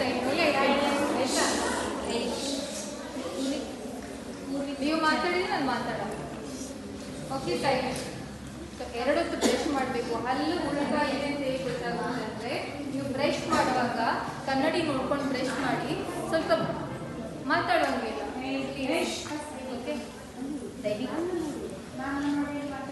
okay. ಹಲ್ಲು ಮನುಷ್ಯ ಮತ್ತು ಪ್ರಾಣಿಗಳ ನಡುವಿನ ಸಂಬಂಧವು ಸಂವೇದನಾಶೀಲವಾದದ್ದು. ಮನುಷ್ಯನಿಗಿರುವಷ್ಟೇ ಸ್ವಾತಂತ್ರ್ಯ ಮತ್ತು ಸಮಾನ ಹಕ್ಕುಗಳು ಈ ಭೂಮಿಯಲ್ಲಿ ಜೀವಿಸುತ್ತಿರುವ ಪ್ರಾಣಿ ಸಂಕುಲಕ್ಕೂ ಇದೆ ಎಂದು ಕೊಡಗು ವಿವಿಯ ಕುಲಪತಿಗಳಾಗಿರುವ ಪ್ರೊಫೆಸರ್ ಅಶೋಕ ಸಂಗಪ್ಪ ಆಲೂರ ಅಭಿಪ್ರಾಯಪಟ್ಟಿದ್ದಾರೆ. ಕರ್ನಾಟಕ ಪಶು ವೈದ್ಯಕೀಯ ಪಶು ಹಾಗೂ ಮೀನುಗಾರಿಕೆ ವಿಜ್ಞಾನಗಳ ವಿಶ್ವವಿದ್ಯಾಲಯ ಬೀದರ್, ಇಲ್ಲಿನ ವನ್ಯಜೀವಿ ಪಶು ವೈದ್ಯಕೀಯ ಸಂಶೋಧನಾ ಸಂಸ್ಥೆ ಕೊಡಗು ಹಾಗೂ ಕೊಡಗು ವಿವಿ ಕೊಡಗು ಇವರ ಸಂಯುಕ್ತಾಶ್ರಯದಲ್ಲಿ ವಿಶ್ವ ಪ್ರಾಣಿಜನ್ಯ ರೋಗಗಳ ದಿನದ ಅಂಗವಾಗಿ ವನ್ಯಜೀವಿ ಪ್ರಾಣಿಜನ್ಯ ರೋಗಗಳು ವಿಷಯದ ಕುರಿತಾದ ಕಾರ್ಯಾಗಾರವನ್ನು ಕೊಡಗು ವಿವಿಯ ಜ್ಞಾನ ಕಾವೇರಿ ಕೇಂದ್ರದ ಆವರಣದಲ್ಲಿ ಹಮ್ಮಿಕೊಂಡಿದ್ದು, ಕಾರ್ಯಾಗಾರದ ಉದ್ಘಾಟನೆ ನೆರವೇರಿಸಿ ಮಾತನಾಡಿದ ಅವರು, ಪ್ರಾಣಿಗಳು ಮತ್ತು ಮನುಷ್ಯರ ನಡುವೆ ಹರಡುವ ಪ್ರಾಣಿಜನ್ಯ ಕಾಯಿಲೆಗಳ ಬಗ್ಗೆ ಜಾಗೃತಿ ಮೂಡಿಸಲು ಪ್ರತಿ ವರ್ಷ ಜುಲೈ 6ರಂದು ಪ್ರಾಣಿಜನ್ಯ ದಿನವನ್ನು ಆಚರಣೆ ಮಾಡಲಾಗುತ್ತೆ ಎಂದರು. ಹಾಗಾಗಿ ಸಣ್ಣ ಪುಟ್ಟ ರೋಗಗಳಿಗೆ ಹಲವಾರು ರೀತಿಯಲ್ಲಿ ಜನ ತಮ್ಮ ಪ್ರಾಣವನ್ನು ಕಳೆದುಕೊಂಡಿರ್ತಕ್ಕಂಥ ಪ್ರಸಂಗಗಳನ್ನು ನಾವು ನೋಡಿದ್ದೇವೆ. ಇತ್ತೀಚೆಗೆ ನೀವೆಲ್ಲ ಓದಿರಬಹುದು ಪೇಪರ್ನಲ್ಲಿ, ಈ ಪ್ರೋ ಕಬಡ್ಡಿ ಪ್ಲೇಯರ್ ವಿಜಯ್ ಸೋಲಂಕಿ ಅಂತಕ್ಕಂಥ ಒಂದು ಸಣ್ಣ ನಾಯಿ ಮರಿ ಕರೀತದ, ಅದನ್ನ ಅವರು ಅಲಕ್ಷ್ಯ ಮಾಡ್ತಾರೆ. ಹಾಗಾಗಿ ಅವರಿಗೆ ರೇಬಿಸ್ ಬರ್ತದೆ. ಸಾಕಷ್ಟು ಸೋಷಿಯಲ್ ಮೀಡಿಯಾದಲ್ಲಿ ನೋಡಿರ್ಬೋದು. ಇವತ್ತಿಗೂ ಕೂಡ ಅಂತಹ ಪ್ರಸಂಗಗಳನ್ನು ನೋಡ್ತಕ್ಕಂಥ ಪರಿಸ್ಥಿತಿಯಲ್ಲಿ ನಾವಿದ್ದೇವೆ ಅಂದರೆ, ನಮಗೆ ಈ ವನ್ಯಜೀವಿಗಳಿಂದ ಬರ್ತಕ್ಕಂಥ ರೋಗಗಳ ಬಗ್ಗೆ ಹೆಚ್ಚಿನ ತಿಳುವಳಿಕೆ ಬಹಳ ಅವಶ್ಯಕ ಅಂತಕ್ಕಂಥ ವಿಚಾರವನ್ನ ನಾವು ಮತ್ತು ಡಾಕ್ಟರ್ ಶಿವಕುಮಾರ್ ಅವರು ಚರ್ಚಿಸಿ, ಈ ವರ್ಲ್ಡ್ ಜೂನೋಸಿಸ್ ಡೇ ಅಂತ ಹೇಳ್ತೀವಿ ನಾವು, ಅಂದರೆ ಸಾಮಾನ್ಯವಾಗಿ ಜುಲೈ 6ನೇ ತಾರೀಕು. ಏನು ಆ ದಿನದ ಒಂದು ವಿಶೇಷತೆ ಅಂದರೆ, ಪ್ರಪ್ರಥಮ ಬಾರಿಗೆ 6 ವರ್ಷದ ಒಬ್ಬ ಬಾಲಕನಿಗೆ ರೇಬಿಸ್ ಲಸಿಕೆಯನ್ನ ಹಾಕಿರ್ತಕ್ಕಂಥ ದಿನ. ಅವಾಗ 1885ರಲ್ಲಿ. ಸೊ ಹಾಗಾಗಿ ಪ್ರತಿ ವರ್ಷ ನಾವು ಜುಲೈ 6ನೇ ತಾರೀಕು ಕೊಡಗಿನ ವನ್ಯಜೀವಿ ಪಶುವೈದ್ಯಕೀಯ ಸಂಶೋಧನಾ ಸಂಸ್ಥೆಯ ನಿರ್ದೇಶಕರಾದ ಡಾಕ್ಟರ್ ಎಂಸಿ ಶಿವಕುಮಾರ್ ಅವರು ಮಾತನಾಡಿ, ಏಕ ಆರೋಗ್ಯ ಎನ್ನುವುದು ಮಾನವನ ಆರೋಗ್ಯ, ಪ್ರಾಣಿಗಳ ಆರೋಗ್ಯ ಮತ್ತು ಪರಿಸರ ಆರೋಗ್ಯದ ಪರಸ್ಪರ ಸಂಬಂಧವನ್ನು ಗುರುತಿಸುವ ಸಹಯೋಗಿ ಮತ್ತು ಸಂಯೋಜಿತ ಪರಿಕಲ್ಪನೆಯಾಗಿದೆ ಎಂದರು. ನಮ್ಮ ಕೊಡಗು ವಿಶ್ವವಿದ್ಯಾನಿಲಯದ ನೆಚ್ಚಿನ ಕುಲಪತಿಗಳು ಮುಖ್ಯ ಅತಿಥಿಗಳಾಗಿ ಹಾಗೂ ಈ ಕಾರ್ಯಕ್ರಮದ ಉದ್ಘಾಟನೆಯನ್ನು ಮಾಡಿದ್ದಾರೆ. ಅವರು ವೇದಿಕೆಯ ಮೇಲಿದ್ದಾರೆ. ಹಾಗೂ ಗೌರವ. ಕೊಡಗು ವಿವಿಯ ಕುಲಸಚಿವರಾದ ಡಾಕ್ಟರ್ ಸುರೇಶ ಎಂ ಮಾತನಾಡಿದರು. ಇದೇ ಸಂದರ್ಭ ಕಾರ್ಯಾಗಾರದ ಸಂಪನ್ಮೂಲ ವ್ಯಕ್ತಿಗಳಾಗಿ ಆಗಮಿಸಿದ್ದ ಹಾಸನದ ಪಶುವೈದ್ಯಕೀಯ ಮಹಾವಿದ್ಯಾಲಯದ ಪ್ರಾಧ್ಯಾಪಕರಾದ ಡಾಕ್ಟರ್ ನಾಗಪ್ಪ, ಸಹ ಪ್ರಾಧ್ಯಾಪಕರಾದ ಡಾಕ್ಟರ್ ಪ್ರಹ್ಲಾದ್, ಡಾಕ್ಟರ್ ಗಿರೀಶ್ ಬಿಸಿ, ಉಪನ್ಯಾಸಕ ಡಾಕ್ಟರ್ ಜಮೀರ್ ಅಹಮದ್, ವನ್ಯಜೀವಿ ಪಶುವೈದ್ಯಕೀಯ ಸಂಶೋಧನಾ ಸಂಸ್ಥೆಯ ಸಿಬ್ಬಂದಿ NT ಪ್ರಶಾಂತ್ ಪಾಲ್ಗೊಂಡಿದ್ದರು. ರಾಜ್ಯ ಬಾಲಭವನ ಸೊಸೈಟಿ ಬೆಂಗಳೂರು, ಜಿಲ್ಲಾಡಳಿತ, ಜಿಲ್ಲಾ ಪಂಚಾಯತ್, ಮಹಿಳಾ ಮತ್ತು ಮಕ್ಕಳ ಅಭಿವೃದ್ಧಿ ಇಲಾಖೆ ಹಾಗೂ ಜಿಲ್ಲಾ ಬಾಲಭವನ ಸಮಿತಿ ಹಾಗೂ ಮಡಿಕೇರಿ ತಾಲೂಕು ಬಾಲಭವನ ಸಮಿತಿ ಕೊಡಗು ಇವರ ಸಹಯೋಗದಲ್ಲಿ 2025-26ನೇ ಸಾಲಿನ ಮಕ್ಕಳ ಕಲಾ ಪ್ರತಿಭೆ ಕಾರ್ಯಕ್ರಮ PM ಶ್ರೀ ಸರ್ಕಾರಿ ಮಾದರಿ ಹಿರಿಯ ಪ್ರಾಥಮಿಕ ಶಾಲೆಯಲ್ಲಿ ನಡೆಯಿತು. ಕಾರ್ಯಕ್ರಮದಲ್ಲಿ ಮಹಿಳಾ ಮತ್ತು ಮಕ್ಕಳ ಅಭಿವೃದ್ಧಿ ಇಲಾಖೆ ಉಪನಿರ್ದೇಶಕರಾದ ಕೃಷ್ಣಮೂರ್ತಿ ಕಾರ್ಯಕ್ರಮ ಉದ್ಘಾಟಿಸಿ ಮಾತನಾಡಿ, ಮಕ್ಕಳು ಇತ್ತೀಚಿನ ದಿನಗಳಲ್ಲಿ ಮೊಬೈಲ್ ಬಳಕೆ ಕುರಿತು ಹೆಚ್ಚು ಗಮನ ಹರಿಸಬೇಕು. ಈ ಯುಗದಲ್ಲಿ ಮೊಬೈಲ್ ಫೋನ್ಗಳು ಸರ್ವವ್ಯಾಪಿಯಾಗಿವೆ. ಸಂವಹನ, ಮನೋರಂಜನೆ ಮತ್ತು ಮಾಹಿತಿ ಪ್ರವೇಶಕ್ಕೆ ಅನಿವಾರ್ಯ ಸಾಧನಗಳಾಗಿ ಕಾರ್ಯನಿರ್ವಹಿಸ್ತಾ ಇವೆ. ಈ ಸಾಧನಗಳು ಹಲವಾರು ಪ್ರಯೋಜನಗಳನ್ನು ನೀಡುತ್ತವೆಯಾದರೂ ಅವುಗಳ ಸಂಭಾವ್ಯ ಋಣಾತ್ಮಕ ಪರಿಣಾಮ ಗುರುತಿಸುವುದು ಅತ್ಯಗತ್ಯ. ವಿಶೇಷವಾಗಿ ವಿದ್ಯಾರ್ಥಿಗಳ ಮೇಲೆ ಶೈಕ್ಷಣಿಕ ಕಾರ್ಯಕ್ಷಮತೆಯಿಂದ ಹಿಡಿದು ಮಾನಸಿಕ ಮತ್ತು ದೈಹಿಕ ಆರೋಗ್ಯದವರೆಗೆ ಈ ಮೊಬೈಲ್ ಫೋನ್ ಪರಿಣಾಮ ಬೀರುತ್ತೆ. ಮಕ್ಕಳು ಮೊಬೈಲ್ ಬಳಕೆಯಿಂದ ಕಡಿಮೆ ಮಾಡಿ ಓದಿನಲ್ಲಿ ಹೆಚ್ಚಾಗಿ ಆಸಕ್ತಿ ವಹಿಸಬೇಕೆಂದರು. ನಂತರ ಮಕ್ಕಳ ಕಲಾ ಪ್ರತಿಭೆ ಕಾರ್ಯಕ್ರಮದಲ್ಲಿ ಪ್ರಬಂಧ ಬರೆಯುವ ಸ್ಪರ್ಧೆಯಲ್ಲಿ ವಿಜೇತರಾದ ಮಕ್ಕಳಿಗೆ ಶುಭ ಹಾರೈಸಿದರು.